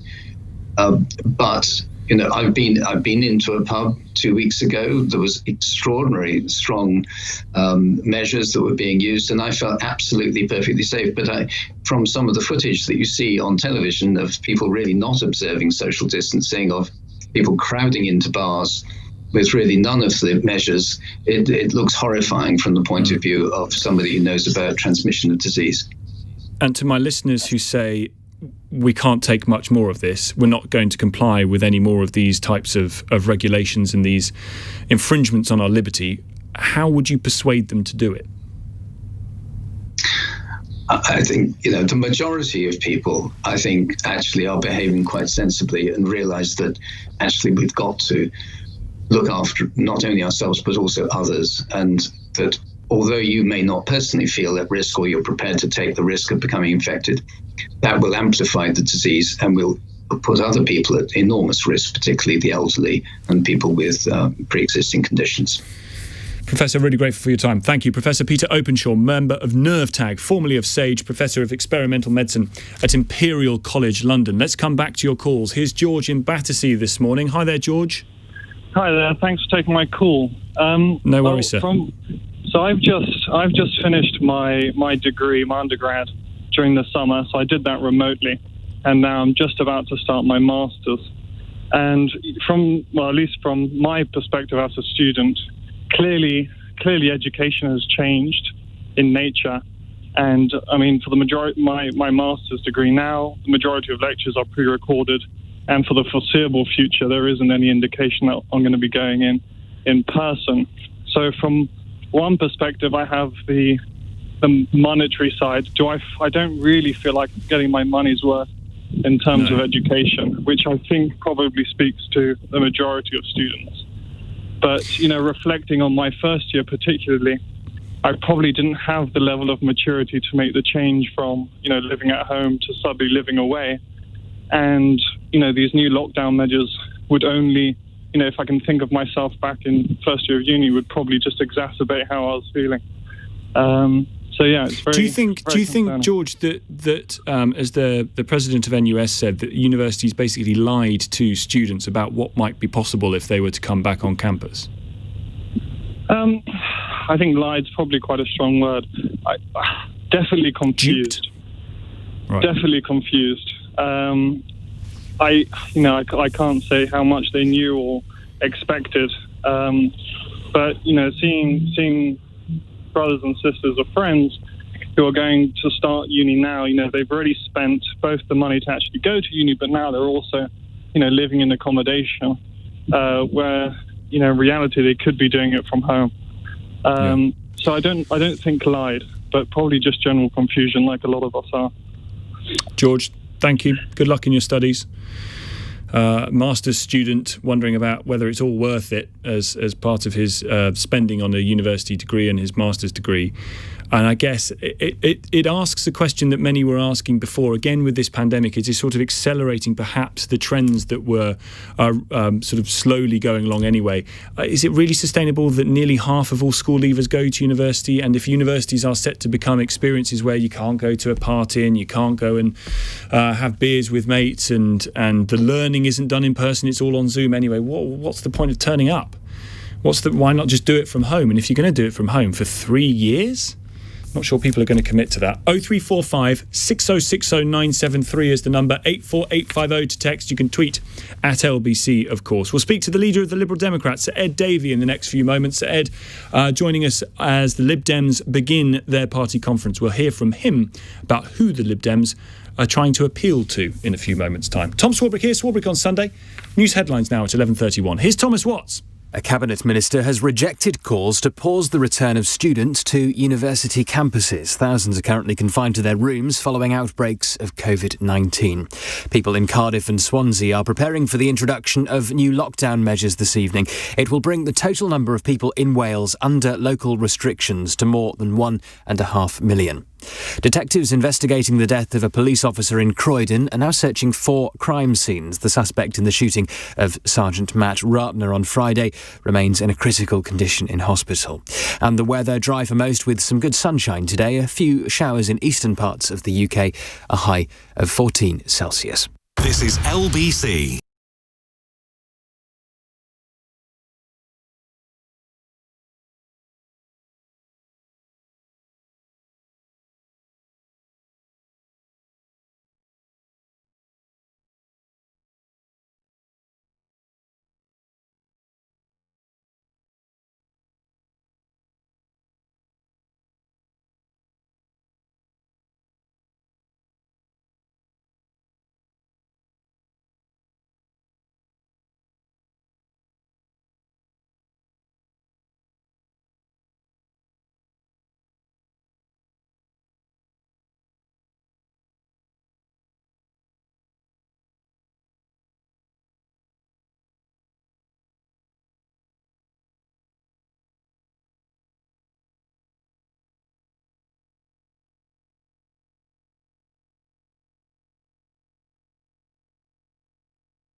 Swarbrick on Sunday with Tom Swarbrick, live from Westminster on LBC. Here's James on 84850. Morning to you, James. Tom, remember, Cambridge University uncompromisingly told everyone quite early on that all lectures would be online, so they obviously knew this was going to be the case, says James. Yeah, they got an awful lot of stick for doing that quite early on in the summer, saying that everything is going to go online. Maybe actually on reflection, it wasn't a bad decision. Here's Ben. Tom, I blame the World Health Organization. Just why didn't they say test on, I don't know, the 12th of March, for example? I'll never know. Absolute shambles of management, says Ben in Henfield, tongue firmly in cheek. Come back to your calls on student life in just a few moments' time. First, though, let's turn to Sir Ed Davey, leader of the Liberal Democrats, who joins me live on the programme as their conference gets underway. Thank you for coming on the programme, Sir Ed. A word first on the students, on universities. That is a cohort of people that the Lib Dems were once very friendly with. I wonder whether that's still the case now. And the difficulties, the impositions that they are suffering with. We're very friendly with them, and I'm very worried for them. The exam fiasco we had in the summer has been traumatic for many of them, knowing whether they were going to go to university or not. Now they've gone, and many of them have gone at least, and they're feeling really worried. And they're even being told that they may not go home for Christmas. And I think this is really difficult for these young people. And I think the government needs to reach out, work with universities to try and put it right. But it does seem like the government's lurching from crisis to crisis and the whole COVID pandemic. And students seem to be the latest group that they've not thought properly about. Well, the government say we've all got to do our bit. We have all got to our bit, but it'd be pretty good if the government did its job. You know, opposition parties have tried to be very constructive. At the beginning, we gave the government the benefit of the doubt. We gave them their support. But I think it's not unreasonable for us to ask what's gone wrong.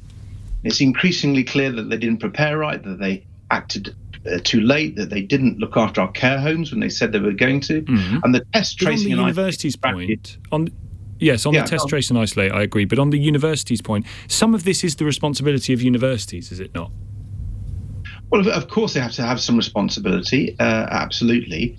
But the government have not made it easy, have they? First of all, to go back to test, trace and isolate, if we had a proper test, trace and isolate strategy in place, this would be an awful lot easier, wouldn't it?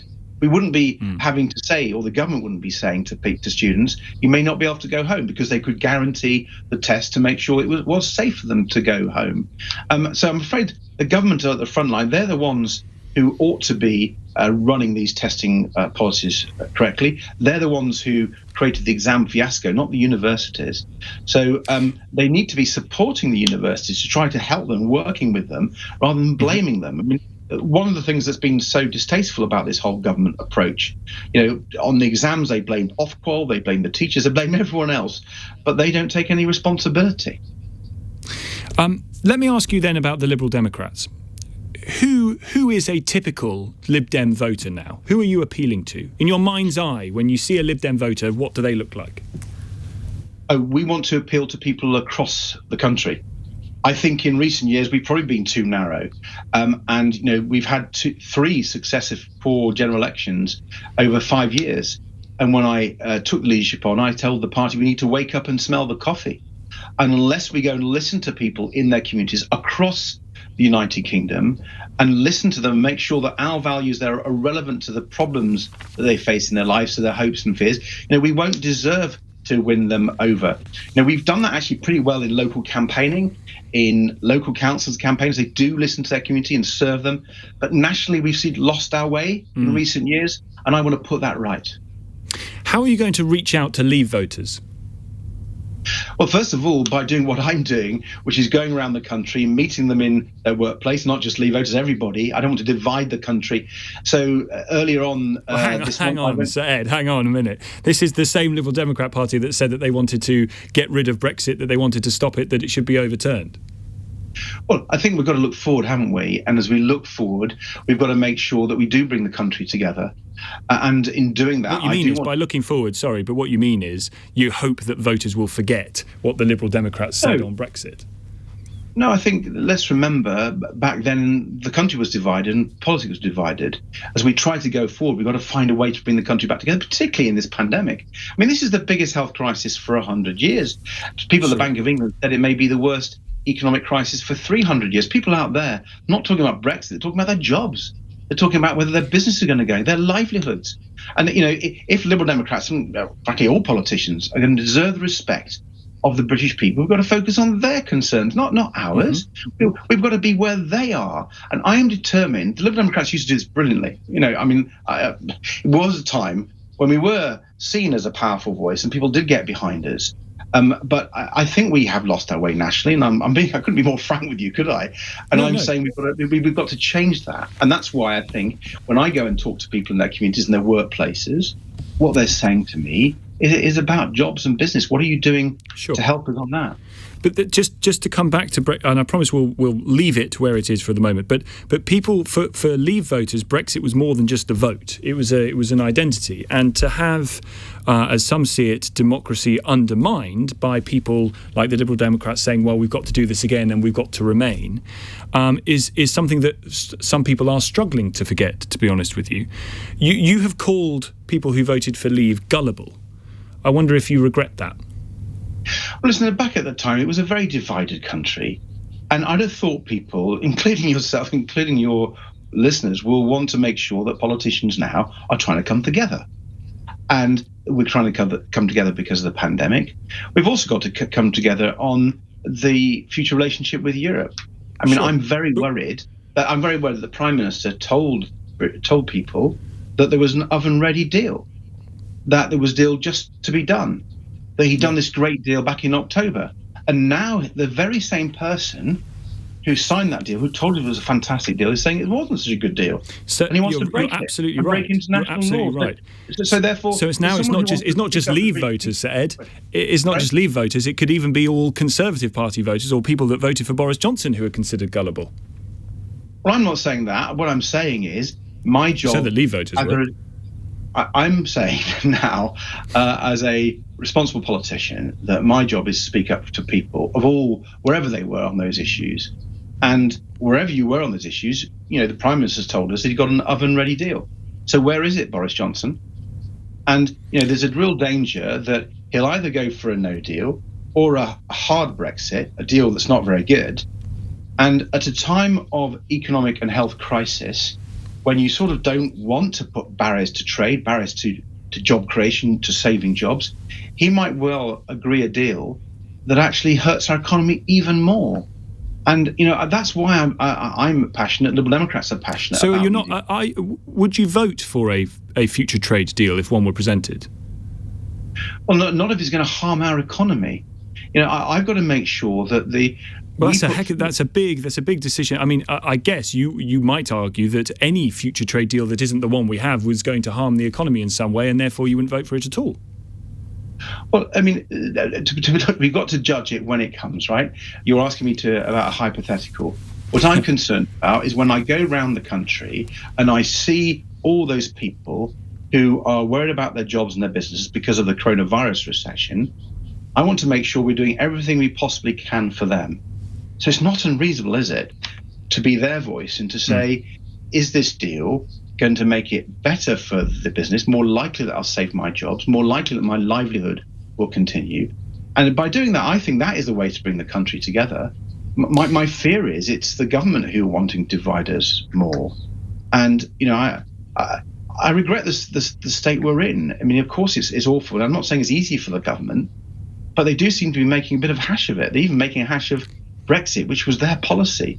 So it's not unreasonable, I think, for opposition politicians who want to do a job to look after people across the country, whether they voted for us or not, to point out the government really needs to get its act together. Okay. Sir Ed, good luck with your conference. Many thanks for joining the programme this morning. Good to see you. Sir Ed Davey, leader of the Liberal Democrats. Let's come back to your calls. Here's Hope in Dorking on the subject of universities. Hi there, Hope. Hi there. I just wanted to mention I'm a master's student locally to where I live, and I think that the word lie is rather strong in terms of what information students have been given. I've been told sort of from the beginning that seminars will be in small groups on campus with the option to attend via Zoom if required, and all of our lectures are online. So we have plenty of learning facilities available. And I know that a friend of mine's brother has just started university himself, and he's living in halls, but all of his lectures and seminars are online. So I think everyone has had the knowledge and the resources really available to them. And look, I get that part of the experience, part of the whole deal of being a student is you get the experience of going in halls and you get to hang about with people and kick about and drink and what have you.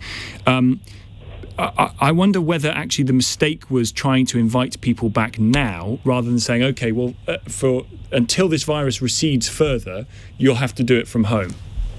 Yeah, absolutely. I think that's a fair point. But I think also it's important not to lose sight of the fact that people do go to university for an education, and whilst the social side is important, I think people just have to accept that this year things are different, and sacrifices are being made by everybody. So it's not just applying to students, is it? No, true. But I hope it does sound like you're saying a bit like suck it up. But I appreciate the point you're making. Good luck with your studies. Thank you for the call. 0345 6060 973. Andrew makes a good point here on Twitter. Tom, I feel very sorry for the under-23s. When they were toddlers, they witnessed 9/11. When they were 5 or 6, the Iraq War Part 3. Then they were 9 or 10, the world financial collapse happened. Then when they were between working, 18 to 23, or going to university, they witnessed COVID-19.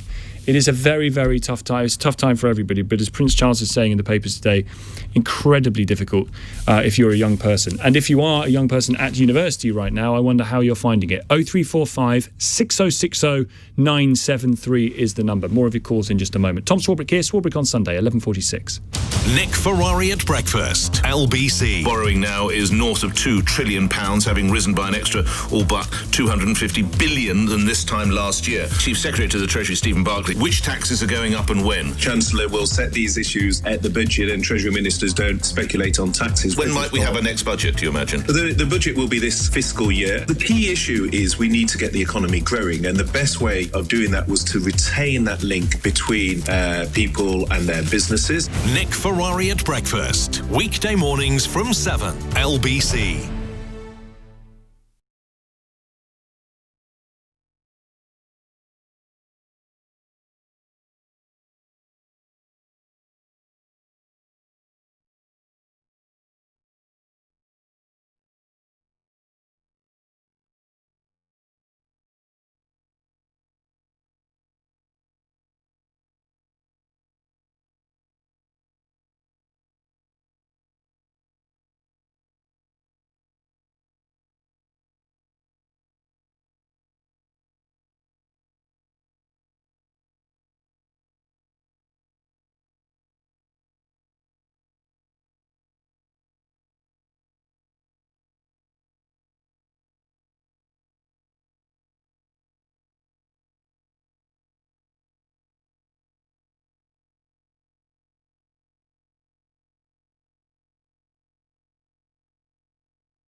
This is LBC, Swarbrick on Sunday with Tom Swarbrick, live from Westminster. Call 0345 6060 973. Tweet at LBC. Text 84850. All about the app after 12. If you listen to my late night programme, we are the unofficial home, very unofficial, the unofficial home of the NHS app. We've been following this thing from concept to vague idea to something happening on the Isle of Wight to finally being released to the public. And it doesn't seem to work at all, or at least it doesn't work in the way that it needs to work in order to be effective. Some of the tests, the NHS tests, the ONS study, don't seem to be able to be registered on the app. I wonder if you've downloaded it, if you've come into contact with it. Has anyone been alerted by it to anything? Have you found that it's beeped at you if you came into contact with somebody? 0345 6060 973. It's all about the app after the news at 12. Let's take your calls, though, on Life for Students. Shirley is uncompromising. Students can group together. They can buy food online. They have to grow up at some point, she says. This is their first real-life issue. They are bright. They are resourceful people. They will find solutions for food and should be able to form community representatives to discuss their expectations and requirements calmly and forcefully with the university. Here's Imran in Slough. Hi, Imran. Hello, how are you doing? I'm very well, sir. Do you think your son, who is at university, can grow up and deal with this issue? Yes, as a family, we've been talking about it a lot since the beginning of COVID and preparing for his university. And with this massive change to the country and to the world and the new now, you can say, and what we have to put up with, we've been kind of like training our child in understanding on how to keep safe and what to expect and what not to expect from previous university experiences with other people. It's all about being geared up. The world's going to go through a massive change, not just now, but over the next few years. And what we used to call the previous now of going into universities and having a good drink and going to your freshers might not be the new normal. And it's something that we have to adapt in order to move on. So our son goes to the University of Law, just off Oxford Street. And we were challenged with two options, one of keeping him in London, and the second option was by using public transport, which both ways seem quite worrying for us as parents. We decided to let him use the public transport at the moment, and he seems to be going quite well. The university is providing all the correct protocols that we feel as parents by keeping us updated with the online learning and some lectures. Sorry to interrupt, Imran, but does he live on site or does he live with you? No, he lives with us. We decided to keep him at home and to commute up to the university. How did that go down? Well, with him, it didn't go down well because he actually wanted to go on site. And we were listening and following everything that's going on. And even with the current situation, like up north in Manchester and other places where students are saying that they're being held in by security or they're not getting enough rations. Like I stated just before, this is the new normal. And if we were in a war or if we were in any other situation... Though. Is it really acceptable that... I understand that people need to, they're not going to have the same university experience as the previous year's cohort did. It's going to be different. But it's not acceptable, really, is it, for a private security firm to, in effect, lock the door of the halls of residence, students complaining about not being able to access food, not being able to wash their own clothes. I take your point about you're going to have to deal with it, we're going to have to find ways of living with it, but you shouldn't have to deal with or live with that, should you? No, and I think that comes down to the individual universities and how they feel they need to tackle with things. And there might be a few universities that haven't tackled with it in such the correct manner. And that's probably what's caused such a wide, outspread of students being upset. But when it comes down to... Go on very quickly. Okay, when it comes down to the pandemic and where we stand right now, it's something that everyone's learning. Universities are learning and they all go day by day on the new changes. So it's something that students will have to put up with, some education, but no education, I suppose. They'll have to find a way of living with it. Imran, good luck to your boy. Thank you very much for your call. Here's Ruth in Bristol. Hi, Ruth. Hello. How's your son's experience been? It's okay, actually. So he's at Exeter University. Him and his flat are self-isolating at the moment, just to be on the safe side because they've got some cases there. I've asked him if he wants to come home. He's absolutely certain that he wants to stay there because, myself and my husband are working from home. It's not a quiet place to be, and he needs some quiet space to study. So actually being at university and, having the facilities that he's got, even in his room and in the flat, he's got space to study. How many other people is he with in the flat? So there are 6 of them in his part of the flat. So there's a block in his which part is separated of the flat. out. Yes. So the building has flats within it, but groups of flats, and he's in a group of 6. So they share a kitchen. How frustrated, or otherwise, maybe he's not at all, but how frustrated is he at the imposition that's being put on him, the fact that he can't go to the pub, he can't have the parties that you'd want to have if you were a student living in a part of a flat with 6 other people? Well, he's in his 4th year, so he's done the parties in freshers. Right, okay. First year. He's moving on from all that. That's all so first year, that.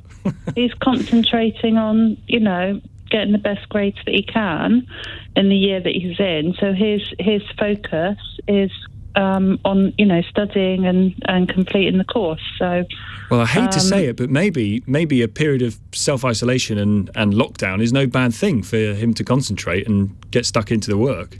No, I don't think so. And I think there's this broad brush that students are at uni to party and socialise, but they're paying a lot of money now to study, not just the fees but also the cost of the accommodation and living costs, and I think they need to be given the credit for wanting to actually study, work hard and get good results. Yep. No, Ruth, I wish him well. I mean, if that's... I just imagine him listening from his room in Exeter and thinking, oh, God, Mum's called up the radio station to say it's a good thing that I'm being locked down because I can get on with my work. Thank you for the call. He's probably out partying. He shouldn't be out partying. Joan's in Dublin. Hi there, Joan.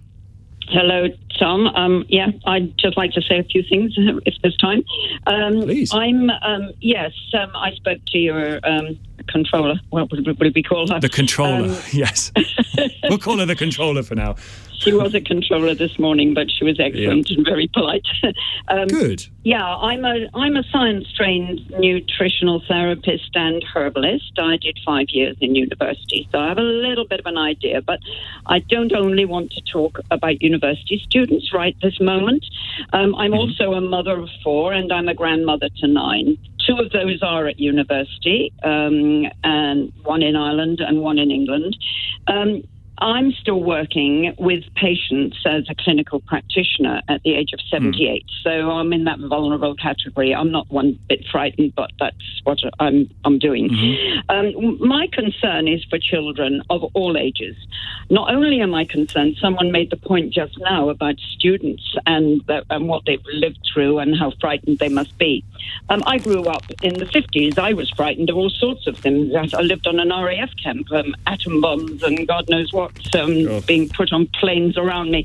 So I know what it's like to be frightened, but I believe I see so many anxious people as part of my work. I see anxious grandmothers, mothers, I see anxious kids. And they're all being made so frightened by this lockdown that I really do believe it's doing way, way more harm than... So when you heard, just Joan, briefly, because we're going to bump into the news, but when you heard Rishi Sunak, the Chancellor, at the end of his statement the other day saying, we need to live without fear... Absolutely. I wonder how that's best done, though, for those people who are incredibly worried. I think it's best done by a lot of the media not allowing people to be worried. I think it's best done by not necessarily shouting down people who go to any sort of, I don't like the word demonstration, anyone who wants to draw attention to the fact that they believe that we're not free anymore. Describing them as conspiracy theorists and then saying well, some of them, I'm afraid, Joan, the ones that I have spoken to in the past who have attended these things, I'm afraid do believe in some of the 5G nonsense and some of the flat earth stuff. But, I absolutely appreciate that it is a legitimate position to have, to think, hang on, this is all going a bit too far, this is unnecessary, it's not justified by the science, which is where the parliamentarians are going to start to kick in next week, and you'll see some moves in the House of Commons to try and get the government to go through Parliament first. Joan, listen, thank you very much indeed for your call. I do want to move on because coming up after the news at 12 o'clock, I want to talk about the NHS app. We've talked about the kinds of things that need to happen to manage the new normal that we are all living through and to help us live as much of our lives as possible. Clearly, the track and trace system is one of those things, and clearly the app is part of that too. And yet, the NHS testing app that has now been publicly available for a few days, the first version of which cost £11 million, this costs £5 million, we're told, cannot have tests from the NHS or the ONS logged onto it. The very central pillar of it, that you would bump into someone who either tested positive or may have symptoms of the coronavirus, massively undermined by not having these tests logged on. Does that show to you that the government really still hasn't got it together in terms of managing the spread? On your radio, on Global Player, and Play LBC. Leading Britain's conversation. This is LBC. From Global's newsroom at midday, the government says students should be able to return home at Christmas if people stick to coronavirus rules. Ministers are under pressure to ensure undergraduates won't be confined to university campuses at the end of term. Thousands of students are currently self-isolating at halls of residence across the UK. Professor Peter Openshaw, a member of the government's SAGE committee, says there are no easy solutions. If the students start going home and, bringing the virus back into all parts of the country from which they've come and introducing them into households, often multi-generational households with old and vulnerable people, then that will absolutely make things worse. I think most people do understand that there is a degree of altruism here. Coronavirus lockdown measures will be imposed in Cardiff and Swansea this evening. It will bring the total number of people in Wales under local restrictions to more than 1.5 million. From 6 o'clock, people won't be able to leave the areas without a reasonable excuse. A former editor of the Daily Telegraph has been tipped to become chairman of the BBC. The Prime Minister is reportedly seeking to appoint Lord Charles Moore, a critic of the corporation, to the post. Paul Dacre, who used to edit the Daily Mail, is said to be Boris Johnson's pick to chair the broadcast regulator, Ofcom. The Culture Secretary, Oliver Dowden, has told Swarbrick on Sunday on LBC that no offers have been made. The role of the chair is to scrutinise the operation of and you haven't Ofcom made a and decision. Properly challenge it. No, we'll advertise for this and we'll conduct the recruitment in the proper way. Wreaths have been laid at a monument in central London to mark National Police Memorial Day. The annual event comes 2 days after the death of Sergeant Matt Ratner, who was shot in a custody suite in South London.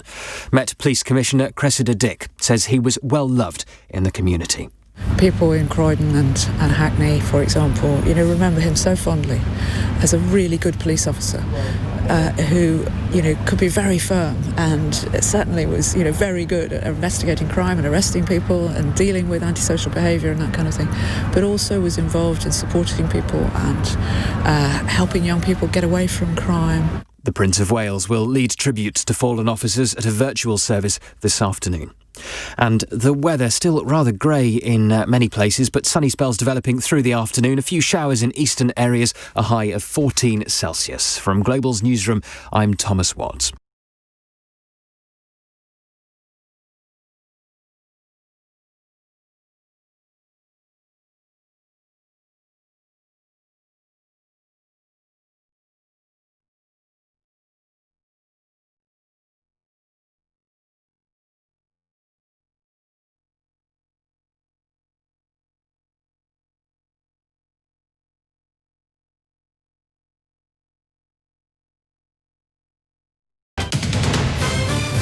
This is LBC from Global, leading Britain's conversation. Swarbrick on Sunday with Tom Swarbrick on LBC. Very good afternoon to you. Welcome to the programme. 4 minutes past 12 is the time you're listening and watching Swarbrick on Sunday here on LBC. Hope we find you very well indeed. We'll hear from Lissie Harper, the widow of PC Andrew Harper, a little bit later on in the programme. I recorded an interview with her, exclusive interview with Lissie Harper, following the tragic death of another police officer, this time in a custody suite in Croydon. Matt Ratner was killed as a result of the work that he was doing by someone who is reportedly in a critical condition in hospital. So we'll hear from Lissie Harper about what can be done to help further protect police officers as they go about their business, amid warnings that it's going to get tougher, I'm afraid, for police officers. The chair of the Police Federation of England and Wales saying that there is an autumn of discontent coming, given the job that the police are having to do in policing the laws that people, as you've been hearing over the course of the programme, are in greater numbers now really starting to object to. You'll hear from Lissie Harper a little bit later on in the programme. I want to start with the app. If you listen to my late night show, Late Nights with Tom Swarbrick on LBC, Monday to Thursday at 10 p.m, thank you for doing so. You will know that we have taken the app very seriously, that this has been the unofficial home of the NHS app, from concept through gestation to full birth. Not an image you want on a Sunday afternoon. We have been following the story of the app because, to be honest with you, I wonder how much of the story of the handling of coronavirus generally can be seen through the trials and tribulations of this NHS app. As you know, it was started up and then it was stood down after tests on the Isle of Wight. Then they got more involved. There was all the problems with Apple and Google and whether it was going to work with the Bluetooth. And then finally, earlier this week, we had it born in front of the public so that we could all use it, download it, and hopefully make the most of this equipment, this piece in the armour to try and manage the spread of the virus. Unfortunately, there are problems. In fact, the Sunday Times this morning doesn't even couch the word shambles in quotation marks. It just says world-beating shambles dogs NHS testing app. Millions of people are unable to use the coronavirus tracing app after key flaws emerged within days of its launch. It means that the flagship app, which was finally made available on Thursday, 5 months after it was announced, is unable to register the tests that the NHS and the ONS do. That is the main body of testing. As well as that, one of the other flaws it's suggested is that you cannot register a negative test result if you haven't booked the test through the app itself. So I want to know if you've downloaded this thing, whether you have used it much, whether you've had it ping messages to you, whether you've been told to isolate as a result of it, whether it actually confirms to you that the way the government have handled this, borne out by this app, is redolent of a government that hasn't been able to deal with this properly at all. It's just another sign of it. Or whether it firms up your belief that the app is basically pointless in the fact that you weren't going to download it anyway for privacy concerns. This just means that you're not going to go anywhere near it at all. 0345 6060 973. We'll speak to Professor Robert West, Professor in Health Psychology at UCL's Institute of Epidemiology and Health, in just a moment. First, LBC's Westminster correspondent joins us. Ben Kentish is live with us on the programme. Afternoon to you, Ben. Afternoon, Tom. Tell us about the story of this NHS app and what the flaws in it are. Well, it's been a bit of a long-running saga, Tom, as we've discussed before. It was back in May that we first started getting reports that the government was looking to design an app to help it with contact tracing. It was due to be released in June. That was then put back after it turned out that the initial app that the government had designed didn't work on the vast majority of iPhones. On 96% of iPhones they used in the test, it wasn't able to detect other phones, and therefore the contact tracing element was pointless. So they went back to the drawing board. They switched to a type of model that's been used successfully in other countries for many, many months, a model that uses Apple and Google technology. And it was finally released 4 months later than hoped on Thursday. Now, the government insisted in that time they had improved it. They had tested it quite extensively on the Isle of Wight and in Newham in London. And the main function of the app seemed to be working quite well, the actual contact tracing itself. Of course, Tom, it needs people to download it. But then it came to light, once people started doing that there were two real problems that you just touched on. Firstly, one of the functions of the app is it tells you how long left you have if you're meant to be quarantining, i.e. counting down that period. But people weren't able within that period to put in that actually, okay, I've been quarantining for 5 days because I've had symptoms, but I've just got my test result back, as many people will. and it was negative. And given the majority of tests are still negative, that was clearly a big flaw. The second problem, as you said, was the tests that are carried out under what we call Pillar 1. That's those carried out by the NHS and Public Health England as opposed to the privatised labs, weren't working. They weren't able to be linked to the app. So people couldn't input their result and effectively coordinate their data with the NHS PHE system. Now, those have been, we are told, rectified. But I think the big question really is, given this has been tested pretty extensively with thousands and thousands of users in two very different parts of the country, quite why those problems haven't come to light much, much sooner. Ben, great to talk to you. Thank you for your time this afternoon. Ben Kentish, LBC's Westminster correspondent. We're being encouraged to download this thing. We're being encouraged to take this seriously and to help do our bit to try and manage the spread of it. And I've said to you before that, and sorry for boring you, but I've said to you before, I don't understand why you wouldn't actually. Why would you not download this? Particularly on privacy concerns. A lot of people say, I'm not willing to give my data over to whoever it is running this app. Well, I'm sorry, but if you've got an iPhone or you've got an Android phone and you're on Facebook, you're on Twitter, you're on Google, whatever, then you're sending your data out hither and thither anyway. So why not do it in the process of trying to manage the spread of the virus? The fact that you can't log tests, or the NHS or PHE tests, it is... Well, I put to the Secretary of State for Digital, Culture, Media and Sport, how did it get to the point where it was actually produced and sent out to the public when it still couldn't do that? I mean, we all understand that tech has flaws when it first emerges and it has to be worked out, and that's fine, wrinkles can be ironed out later. But this seemed to be that the key part of it was not there. I wonder what that says to you about the managing of the spread of the virus by the government or indeed the private companies who have put this together. 0345 6060 973 is the number. Speak to Professor Robert West in just a moment. Bill's first up in New Malden this afternoon. Hi there, Bill. Hello there. Hello. Yeah, I keep hearing that people are calling it the NHS app, but it's not.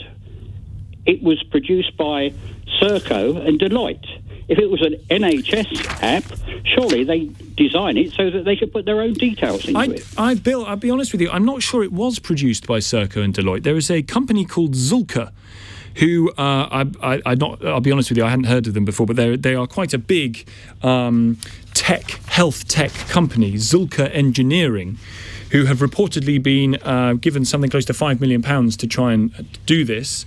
Their CEO is all over the press on this, talking about how they were able to bring their unique combination of experience to do this very, very quickly, turn it around in 12 weeks and now deliver it to the public. So I take your point, though, about, well, if it's the NHS contact tracing, at what stage is the NHS actually involved? Well, it's not, is it? And it seems to be limited, actually, to be honest. Yeah. I think it's the government's ideological aversion to the NHS. What ideological aversion to the NHS? They want to privatise everything. Oh, Bill. What? Honestly.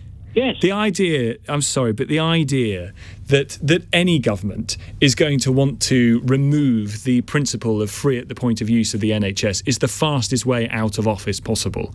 And yes, governments of all colours over the decades have found different ways to involve the private sector in the NHS. Why is it inherently a bad thing to say to a private company who makes apps and does this health tech stuff all the time, actually we should use your expertise and services? Why is that a bad thing? It's not a bad thing.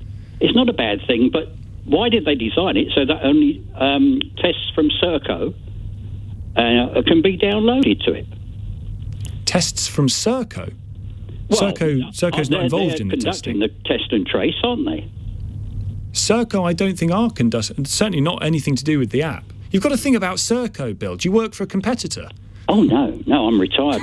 I'm probably a grumpy old man. But that's the way it seems to me, that it's being... All right. The NHS are being avoided. All right, Bill, interesting, thank you. 0345 6060 973. Let's turn to Ian Gass, CEO of Agitate, a payments and identity business which designs and builds privacy-centric apps. Thank you for coming on the programme this afternoon, Mr. Gass. Your view of the effectiveness of this app, and whether you would have put an app with such glaring errors to market? Well, I mean, it might be that they didn't know that the errors were there, which is probably why it's happened. But I think the issue that I've got with it, and having been sort of close to it this year, because we've been working with the NHS over the course of the pandemic, as have other academics and private companies, is that there does seem to be somewhat of a bullish view on the part of the team behind the app, really to not collaborate with the people that are qualified to collaborate and help them. How is this company, this Zulka Engineering? I mean, they seem like they know what they're doing. Yeah, no, and they probably do. But what's been strange, because we've offered our help many times. Sometimes it's been accepted, sometimes not. And I know that other companies have as well as academics. But it's really only paying lip service, and that's what's, I think, strange about the approach this year. I mean, even if you just look at some of the applications that came out earlier on, like the one that was done in collaboration with King's College, I think that's got like 3 or 4 million downloads. It sort of feels fairly obvious that could have been used as part of a solution, if not in an outright sense, but certainly feeding some of the data. And I'm not surprised that they've got issues with the current app, because they've had issues, in building and deploying. Yeah. And on privacy, they've been absolutely at pains to point out that this doesn't register people, only devices and IDs, individual IDs. It doesn't know who you are if you're downloading this thing. Are you satisfied that those people who were worried about privacy needn't be worried? No, that's correct. Yeah, I mean, they got a lot of criticism, quite rightly so, with the first iteration of the app. We highlighted this to them as well. Eventually, they abandoned that and gone for this second, what's called decentralized identity route. And we can definitely say that is the correct way. It is private, so people shouldn't be worried about that. The only thing that's perhaps a little bit strange, and one thing that I'm not quite sure how it works yet myself, is where it comes to things like the check-in functionality at venues, because it is decentralised, it's not entirely clear to me whether the NHS Test and Trace team will actually get any data, because up until now, venues have been responsible for collecting, names and email addresses and things like that, or phone numbers, which does have a privacy, concern.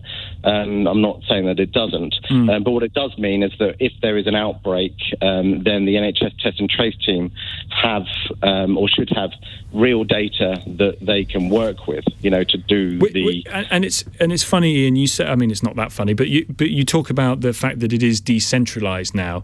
Having previously been hammered for over centralising. I wonder, just very finally and briefly, to what extent you think they, whichever way the government does it, they're going to get hammered for it.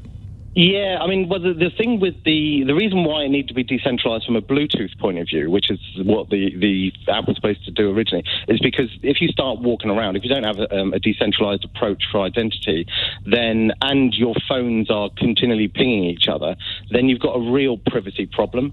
Now, that's the reason why there was so much pushback and concern.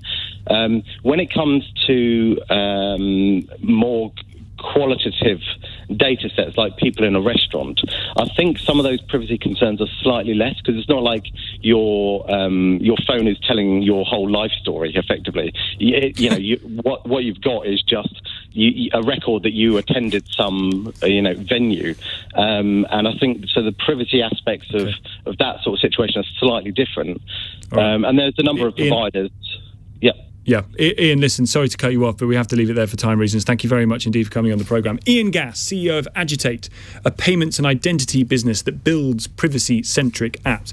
As I said to you, I think you can tell the story of the handling of coronavirus and the difficulties in handling of coronavirus through the torrid tale of the NHS app. The countries that seemingly have a bit more of a grip on the spread of the virus are the ones that technically seem to have the skills to manage that spread. You look at South Korea, for example, which has a rigorous app-based tech and trace system. You also have those countries where the privacy concerns that many people here have are much less of a concern in those particular countries about the use of that app. So there are plenty of people, you might be listening, who think it is an infringement, a further infringement of my civil liberties to have this app thing on my phone, and so I'm not going to do it.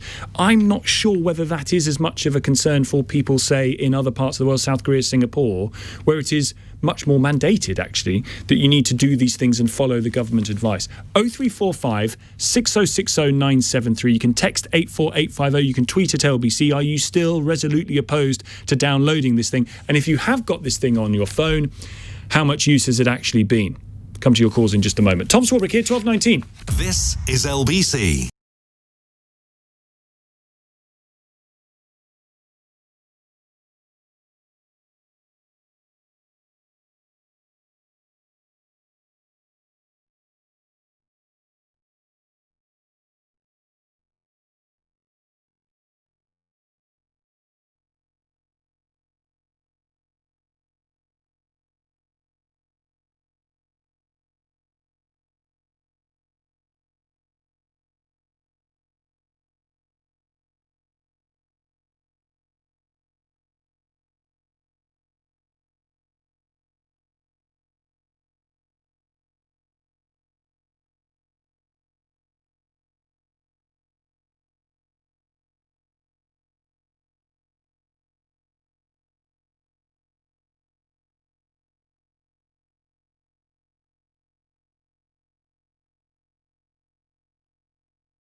Swarbrick on Sunday with Tom Swarbrick, live from Westminster on LBC. Here's Pam in Weybridge. Hi there, Pam. 84850. Tom, having downloaded the NHS app 2 days ago, I've just received an NHS text asking me to download it. So they can't even tell that I already have it, says Pam, which might prove the point about privacy. I mean, it might be a good thing that the NHS doesn't know that you got the app if you're very concerned about too many people knowing too much about you. Claire's in Bexley Heath this afternoon. Hi there, Claire. Hello. Hi. Tell me about the app. Hello. Well, I've been reading quite a lot about it, and I think a primary concern for me is if you scan in somewhere with the QR code that I think most businesses and public places now have to display, you can't actually check out. So the app won't know if you're there for 20 minutes or 12 hours. So you could potentially be asked to sort of self-isolate if somebody uses that space hours after you've already left. So this is you're absolutely right. I think the QR code, I think it's actually mandated by law that I think so. That shops, cafes, restaurants have to have a QR code thing on the door, and you zap it with, as you can hear, Claire, I'm no technical whiz, but you zap it with the app, and it logs you as having been in or go to. And you're saying you can't tell it when you've left. Out. No. Right. So if you'd gone to a bar on been to a Sunday, in the by morning. Wednesday, someone goes in who's tested positive or has symptoms. You know, you've left many days before, but you still might get a note to say, self-isolate if they don't know you've left? I mean, I'm assuming it would reset after the end of that day, after a certain amount of time. But even if you're there, sort of, you leave somewhere and then somebody comes in an hour after you, and then they test positive, you could potentially get a message to isolate because the app thinks that you're still there, that you've still been there at the same time as them. Yeah, quite. I wonder if you think, Claire, in your interactions with this thing that is meant to be very, very helpful in stopping the spread, that they maybe put it out slightly too soon. I just think it's been a shambles. I think it's just one error after another, and I think people have lost any faith they might have had in it from the beginning, and I can't see it working. It's another notch, is it? People downloading it for it to be effective, unfortunately. Yeah. Claire, thank you for the call. It'd be interesting to test that, wouldn't it? By the way, if you have the ability to test that whilst we're on air, I'd love to see whether Claire's point is true. 0345 6060 973 is the number. 1225, Professor Robert West joins us, Professor in Health Psychology at UCL's Institute of Epidemiology and Health, member of the Scientific Pandemic Influenza Group on Behaviours, SPI-B, which, of course, advises SAGE. Professor, thank you for coming on the programme this morning. The app is a key part in the armoury of managing the spread of the virus. I wonder what you make of the NHS Test and Trace app as it currently stands. I've been very sceptical of what the government's been doing, and like Claire, I think many of us really wanted everything to work. We wanted the government to get things right, and then repeatedly it's got things wrong. It got things wrong with the first attempt at an app. However, I would say that this particular version of the app looks, it's the first version and it will improve, but it does look as though it's got it about right, and I think I would encourage, I've certainly downloaded it myself, and I would encourage people to download it. It does have, and I know not everyone will believe this because there are all sorts of issues with not anonymity and so on. But I think it's right that it does have sort of guarantees about anonymity and so on. Claire made a really interesting point, actually, about the issue of when you check into a venue with a QR code, what the time lag is before it considers that you've checked out, because it doesn't know. That's not really an issue with this app. That would apply generally, and all venues have to do this now. So that's a separate issue, but it is a good one. We're seeing a lot of effort made by the government to encourage people to download this, to change their behaviour in order to get them to do it, to help manage the spread. How would you go about doing it? What, downloading the app? Yeah, how would you go about persuading people to download it? Right. I was going to say. I know how you would download it. I'm not that technically unsavvy, Professor. Come on, give me a chance. Right. I think the first thing that they need to address is the issue of trust, and they need to provide as much information and transparency about exactly how the app works, how the information is stored, and it says on the app that it's deleted after 14 days and that it's all stored anonymously. Many of us, I think, probably, even if we're sceptical to begin with, probably believe that. I think they also need to be very clear in addressing the technical issues that they've had with the app, one of which I think has been solved, which is in relation to being able to enter the information of a positive test result if you have had a test from a genuine, as opposed to Serco, NHS testing operation. So that they seem to have got fixed. I don't think they've yet got fixed the issue of the fact that it won't work on all phones, and particularly older phones, and that could be an issue. But I think it's really about trust, and unfortunately the government's starting from a really on the back foot, given that in so many different ways they've squandered the trust of the public. But I guess, Professor, just finally, they can scream and scream and scream until they're sick about the fact that you can trust this thing, that its data is not stored, that it's cleared after 14 days, that it doesn't know who you are, you're just an ID number. If people have set their faces against them, then there's no persuading them now, is there really? I think there's always a chance. I think these things tend to go in sort of clusters in terms of, I'm speaking as a psychologist now, but yes. Basically they tend to go in clusters in terms of, if your friends, if your family have downloaded it and you have a look at it and you say, oh, actually, that's not as bad as I thought, it looks okay, then people can change, from being, steadfastly against it to saying, well, I'll give it a go. The other thing I think to bear in mind is that the purpose of the app is actually to protect you and your family as well as the community. So in theory, the app should be able to let you know if you're going into a venue in which there are people who've tested positive, or there are people coming to, in your vicinity who've tested positive, and it will tell you what the infection rate is in your locality, and that can be quite useful when you're deciding whether to go out or not. So it's not just about protecting the community. There are genuine benefits for people themselves. Professor, great to speak to you. Thank you for your time. Professor Robert West, Professor in Health Psychology at UCL's Institute of Epidemiology and Health, member of SPI-B, the Scientific Pandemic Influenza Group on Behaviours, which advises SAGE. 0345 6060 973 is the number, 84850 to text. I've downloaded it. I think it would be great if it worked. These issues that need ironing out pretty fast, and it is quite astonishing that this is an issue that cropped up only once it became available to the public. They'd had, not a long time, but they'd had certainly since the middle of last month to sort of roll the pitch on this and to test whether it was working or not.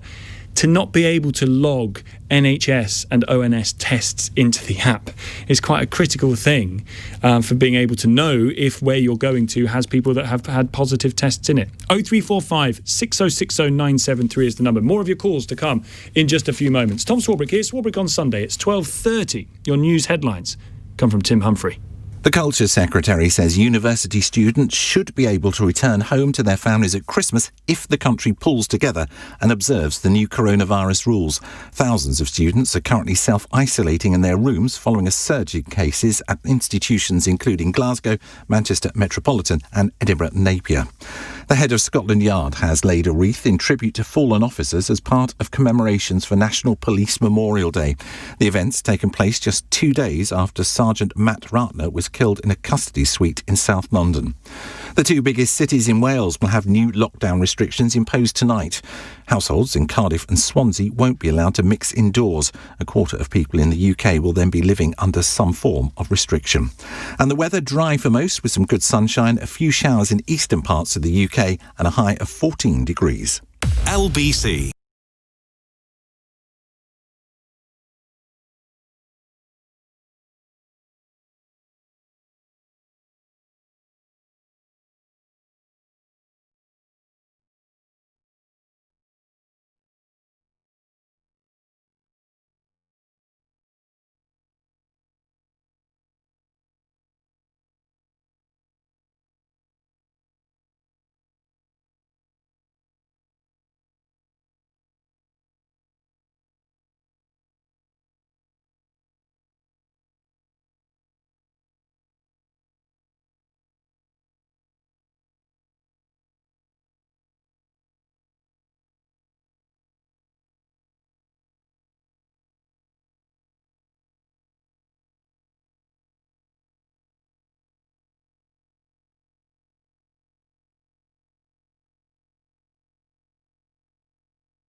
This is LBC, Swarbrick on Sunday, with Tom Swarbrick, live from Westminster. Call 0345 6060 973. Tweet at LBC. Text 84850. All about the app this hour. James is in Carlisle to kick us off again. Hiya, James.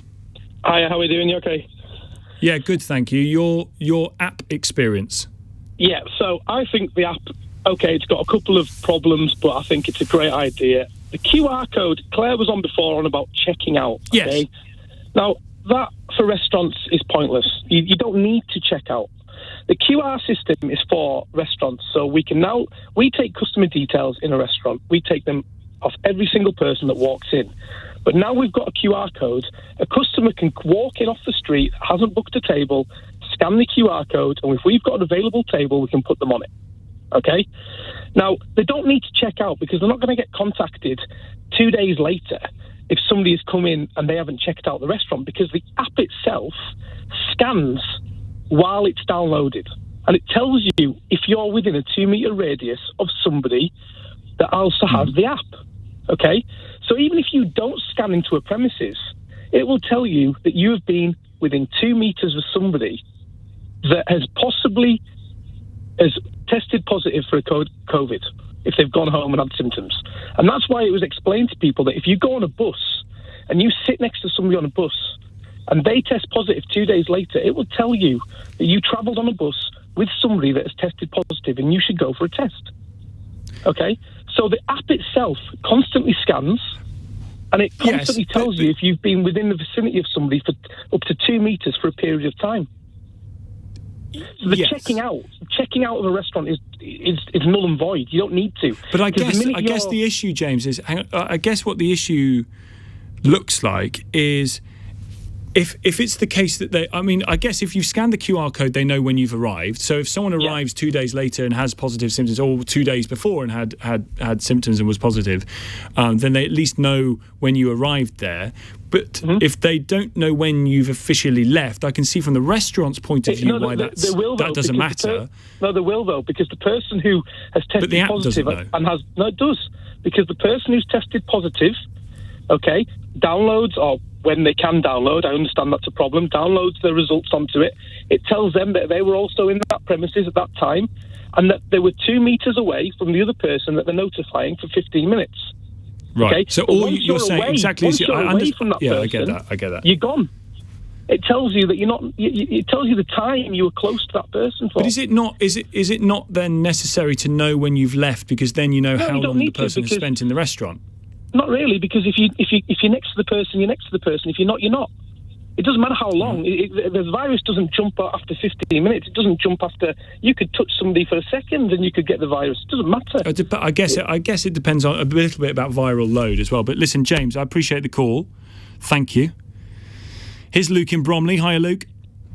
Hi, Tom. I'm just trying to get our heads around this app on the issue with it. I think you'll find that there's a number of people who don't actually have a problem with the app. They have the problem with how far will it go. And in accepting the app, will that then prevent us from having access to services, schools, airports? So a little app, well, okay, that's a great idea. But I do believe, and there's many people with this feeling, that ultimately, what will the government then use the access to the app for? But this is worrying about problems that don't exist. We've got enough actual problems to worry about right now anyway. Well, yeah. Don't need to worry about things that are not going to happen in the future. And your concern is what? That the data held is going to be used against you, even though they don't know who you are, you're just an ID? You're not just an ID, because I went into Costa the other day, and they refused to hand over my Costa until I did the QR code and put my information in. Seriously. That's right. I paid. But you would have to. If you were going to go into a pub or a restaurant, you'd have to give your name and phone number anyway. Well, yeah, but there's a difference between actually this one. I had to put in my actual name and my actual phone number. I scanned it using my camera. It said you scan to your camera on your iPhone, and then it popped up with put your name in. So I had to put my name in, put my mobile number in. What's the worry with that? I mean, well, no, I'm just trying to say it's more than just a code, a random code. It's now got my name and my number, so I'm just trying to. But my main point is, so we're all talking about an app, and we do want some way of measuring it. I agree, but yes. The fear for many people is what next? Are they going to then say, okay, you can't now go into a supermarket without having the app, or you can't, and it then becomes a new level of control. Well, nobody has mandated, nobody has said it's going to be the law that you have to download the app. Nobody is suggesting that. So you're worrying about something that doesn't exist. It was to get my coffee and my. Well, the QR codes have to be had there on law, by law. I don't know, Luke. I don't think you are mandated to hand over your name and number if you go into restaurants and bars at the moment. But it makes sense, doesn't it? It helps you to manage your own risk if you know where people have been who might have had the virus. If it stops at that point, but the government, we've already heard some top people in the government saying things like, we're going to have hopefully implement things where you can't get out of an airport without a positive test. They want these quick sort of, you have to have a test, and once you're positive, then you're allowed out. And so I think it's all these kind of extra things that people are considering, and that's why you're getting a pushback. Well, I think, to be honest with you, Luke, I can see. I think this slippery slope. Thank you, by the way. I think this slippery slope argument is dangerous, but then the other way around. If you argue that this is a slippery slope to more sort of authoritarian ways of doing it, then it's a slippery slope to not being able to manage the virus spread at all. Here's Jane's a new caller in Brentwood. Hiya, Jane. Hi. Hi. So I stayed in a hotel Friday night after dropping my child to uni up north, and I was made to download it. They wouldn't let me check into the hotel without it. So I probably wouldn't have downloaded it otherwise, just because it wasn't on my mind to do so. But then I put my postcode in and zapped the code, and the whole time I was up the north of England. The whole time it said that I was at my postcode. It didn't seem to register that I was up the north. Oh, I see. Yes, I've had that as well. So you put in your first 4 digits of your postcode, and it just holds. It shows you the area that you've registered rather than the area that you're in at that particular moment if you're moving around a lot. Yeah, and then which I was surprised by that. I have to say, I thought it would be a more sort of Google Map type thing where it knew where you were, and so it knew what the risk, whether it was medium, low, or high. Yeah, because that's what I'd read the South Korean one does, and also like a lot of people. Obviously, there's people talking about it, and I know a lot of self-employed people, and they all said there's no way I would download it because I wouldn't want to be contacted to say you've got to stay in. And well, this is. I mean, I'm afraid this is part of the problem with the self-isolation issue anyway. And if it's not an app, people weren't going to give I would have thought, their name and their actual name or their actual number if they walked into a pub or a restaurant. Jane, on the point about being demanded to download it, as Luke had feared, the hotel would require you to log your details anyway, right? Yeah, well, you obviously at check-in, yeah. Yeah. So did you feel that it was an affront to your personal freedom and liberty to be asked to download this thing, otherwise you weren't going to be able to stay at the hotel? Yeah, I did feel a bit put on the spot to do it, but she said you can't check in unless you do it. So I did feel a little bit. I mean, I'm not that bothered to have done it. I'm not like. Yeah. I want to help everybody, etc. So I didn't have any disagreement to do it, but I did feel a little bit put on the spot. And do I really want to do this or not? But obviously I did, and I haven't deleted it. So. Well, Jane, listen, I think a lot of us are having to get used to the extra demands that are being placed on this. And if it makes you feel, I don't know, if it made you feel a bit uncomfortable that you're having to download it on the spot, then I get that. But I think ultimately you're right, that it's the thing that you need to do to help out in the effort to unmask the spread of it. Thank you for the call. Sharon's in Stevenage. Hi, Sharon. Oh, hi there. Hi. Yeah, I just thought I'd say there was a lady that phoned in about, querying about whether that you can't check out. But I went onto the app, which I downloaded when it launched, and it actually explains what happens with checking out and stuff. It actually explains it on the app.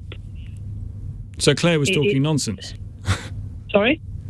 So Claire was talking nonsense. No, it just clarifies. It says your phone will register when you check into somewhere new, and it will automatically check you out of your last venue at midnight.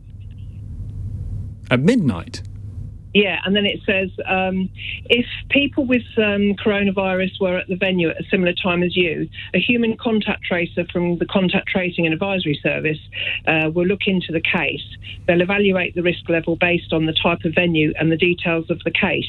This will help them decide who may be at risk. That's what it says on the app. Which would be great if they could input the NHS test results into the app. But at the moment, that's what they're struggling with. Yeah, that's where it falls a bit flat. Quite.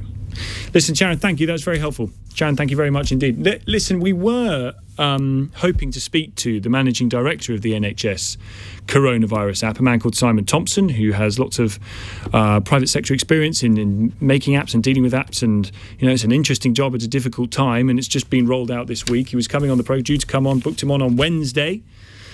Phone call received from the Department for Health a little earlier this morning to tell us, unfortunately, there was a timing issue which meant that Mr. Thompson was not going to be able to come on the programme today, which is a great shame. You know, I hope there's no problem. I hope he's all right. I hope it's all okay. But you would have thought in the week that you launched this thing, with all the questions there are around its usefulness and effectiveness, that the guy who's in charge of running it from the NHS's point of view, who is booked to come on, would actually come on to take us through it. I mean, that would be helpful to have those questions put to him so we could get a sense of what the difficulties are, what people can do to help with changing those to make it less difficult. You know, everyone wants to do the right thing. It's a real shame. Maybe we'll try him for next week. 0345 6060 973 is the number. More of your calls in just a few moments. Tom Swarbrick here, 12:45. Coming up at 1 on LBC, Majid Noir's. Instead of enjoying freshers, thousands of students are facing lockdown in their halls of residence. Should students be forgiven their tuition fees instead of being fined for partying at the start of term? Majid Noir's on LBC.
Swarbrick on Sunday with Tom Swarbrick on LBC. Text 84850. Come back to your calls in just a few moments before Majid Nawaz at 1, but I want to reflect on another week which has seen the death of a police officer, Matt Ratana, killed while working at Croydon Police Station in the custody suite in Croydon. You've seen comments paid to him by Jacinda Ardern, New Zealand's Prime Minister, Boris Johnson, our Prime Minister, the Mayor of London, Sadiq Khan, and of course across the police family as well. John Apter, the chairman of the Police Federation, has warned that there's an autumn of conflict coming with the rise in crime, the rise in attacks on police and emergency service workers, coupled with the difficult tasks that the police have to do to police the laws, many of which people are taking against. A little earlier in the programme, I spoke to Lissie Harper, who is the widow of PC Andrew Harper, who was killed while serving on the front line. And I asked Lissie whether her worries about the greater violence we are seeing towards the police, and if she thinks it might carry on and increase. I think, as time has gone on for years and years, it's getting worse. And not just for police, but also, paramedics are getting attacked. And there's this constant kind of outcry, really. Why do you think that is? Why do you think people seemingly go out of their way to attack emergency service workers? I think the respect is gone for these people, and we're not realising that they do a lot for us, and if we need them, then they're who we'll turn to. And sadly, as I said before, there's no consequence to these actions at the moment. Do you think that respect might come back or be garnered more easily if more police officers had tasers or firearms? I mean, that's a whole other subject. I personally, they should have tasers. Yes, I think all police officers. They're fake. Yes. Yeah. But whole other ball game. No. But I think that's a question that is coming, and actually, I whenever we talk about it on LBC, I think the overwhelming majority of people think it's about time that if police officers want one, if they go through the training and if they pass the training, absolutely they should get one. Yeah. Yeah, I mean, even not necessarily to use it, but to have that there for people to be like, oh no, I need to stop because I'm going to get hurt, is huge. Just finally on the campaign, you've seen the Home Secretary Priti Patel, I think, a couple of times now. What do you think, based on your conversations with her and what the Prime Minister has said, what do you think the chances are of seeing your campaign Harper's Law brought onto the statute book? I think the chances are very good, and I intend to keep going until I get there. And the support I've had from them is really encouraging, and I intend to, continue that way and gathering support from, cross-party, and eventually we will get there. It's Lissie Harper, the widow of PC Andrew Harper, speaking to me a little earlier on in the programme about the campaign around Harper's Law, but also her thoughts about whether police officers should be more regularly carrying things like tasers and firearms. I think she's absolutely right about tasers. Let's come back to your calls on the app. Here's Nathan in Newport. Hi there, Nathan. Oh, hi, Tom. Hi. I was just hoping to offer some clarification on one of your other callers regarding the Costa and taking details of customers. Right, yes. I think there's a bit of confusion there. So I work for one of the leading fast food companies in the UK, and currently we have in Wales, it's mandatory to record customer details. Now, we use our own QR code to do this, but we also have a legal obligation to also display the government's QR code. Yes, you have, but you have, as I understand it, Nathan, you have a different app in Wales, is that right? No, we have the same government app, but I think it's run by NHS Wales. But a lot of companies in Wales, because it was mandatory a couple of weeks ago, we have to record customers' details. Now, we in our restaurant, in our company, we use a QR code to do that. So I think a lot of customers, including ours, and your calls are getting confused with the two different apps. So I think the caller that was discussing Costa, for example, they use their own QR code to record customers' details, which would be the name and phone number. So I think people are getting confused with the two. I see. I mean, Nathan, I think people can be forgiven for being a bit confused about about the way in which this is being done? Could it not have been made more straightforward for people, do you think? I think it was only made mandatory in England this week. So obviously with the introduction of the app as well, I think that's confused a lot of people. So we're having a lot of people asking us, why don't you need to do the two apps? Why is my details being taken? And they don't understand why. Because obviously they're being told by the government that their name isn't recorded. But obviously with our QR code it is. And we have to keep them for 21 days. Right. Wow. Okay, Nathan, listen, that's helpful. Thank you. I mean, you can understand why there's a degree of confusion around all this, can't you? Here's a text here on 84850. Tom, I suspect many of those people who won't download the NHS app due to privacy issues already share all their information on social media. Yeah, I bet as well. Here's David in Enfield. David. Good morning, Tom. We've got 12 million people over the age of 65 in the UK, of whom 3 million are aged 80 or over. Now, this is the most vulnerable group of our citizens. What is the government going to do to ensure that the app gets rolled out to this group who need it most? Because they're not tech savvy, and a lot of them won't be able to afford an iPhone because they can't keep their homes. Well, you're right that not everybody is going to be able to have access to this thing, which is why it's been spoken of previously as being the cherry on the cake rather than the cake itself. The cake itself is the NHS Test and Trace system, which, if you look at some of the statistics around how quickly those tests are coming back to people, that 24-hour turnaround time is struggling. But this is the most vulnerable group. I mean, you would think, like with the testing, that the government would focus its resources on those people that are most vulnerable from the point of view of fatality. Yes, but if they don't have, I mean, I do, I take your point, but I do have some sympathy for the government. If people don't have the kit to get them access to the app, then is there much point in diverting that time and resource to delivering that, or is it much better to actually get as many people that do have the kit, the app, and get the test and trace system to work for those that don't? So you're saying your access to the app will depend on your monetary circumstances? Well, to an extent, perhaps, yeah. If you're able to afford, if you've got an iPhone, you can get the app, yeah. No, but hang on a second. How many over of these 12 million, especially the older, say 3 million over 80, have access to an iPhone and have the money to buy an iPhone? No. So do we now?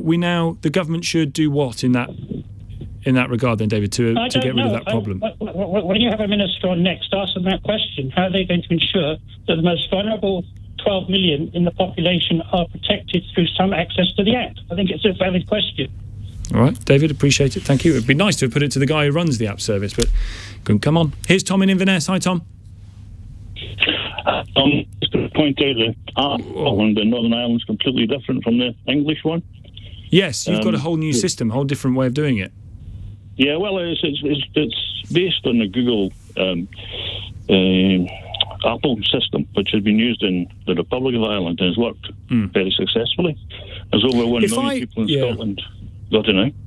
It's called If I come up to Inverness, Tom, and come and see you in Inverness, sorry about that. If I were to come and see you in Inverness, well, I would need to download a different app to cross the border into Scotland, would I? Or at least once I've crossed the border in Scotland. Yeah, it's a completely different system. Our test and track system up here is actually carried out by the National Health Service, not a private company. And what happens is if they get a positive case, they ask the positive case to put a code into their phone, and when they do that, it pings everybody else's phone who was in their company for 15 minutes or more, and then they know they've been in contact with a positive case and they should go for a test. Yeah. Well, then here's hoping you can get a test. Yeah. Tom, thank you very much indeed. Thank you for all your calls, texts and tweets. There's one here just to finish with, Tom, regarding being in a venue with the NHS app. I was in the city of Bath yesterday. I checked in with the app in a pub by scanning the QR code. Then on the way out, I scanned the QR code again and it checked me out. You can understand why people are confused, but I guess the overall advice of download the thing, have it on your phone, and let's see what happens and whether it works is probably the best way to start off, isn't it? Thank you very much indeed for all your text, calls, tweets, emails throughout the course of the programme. I'm with you tomorrow night at 10 p.m. on LBC. Swarbrick on Sunday, back Sunday 10 a.m. next week. I'll see you then. If you missed any of the programme, you can download Global Player, listen back live and to a range of LBC programmes, and the podcasts that are there for you as well. Coming up at 4, Ian Payne. Right now, Manji Nawaz. Thank you very much, Tom. Coming up, Lawrence Fox is setting up a new political party that aims to purge publicly funded bodies like the BBC or the alleged bias of the BBC. The party will be called Reclaim, political party for culture. Before that, as employees postpone or cancel plans for a return to the office, some managers are deploying increasing levels of surveillance in an attempt to recreate the oversight of the office, but at home. Is there a danger that remote working might become even more stressful for workers and not less? But first, in a surreal development, instead of enjoying fresh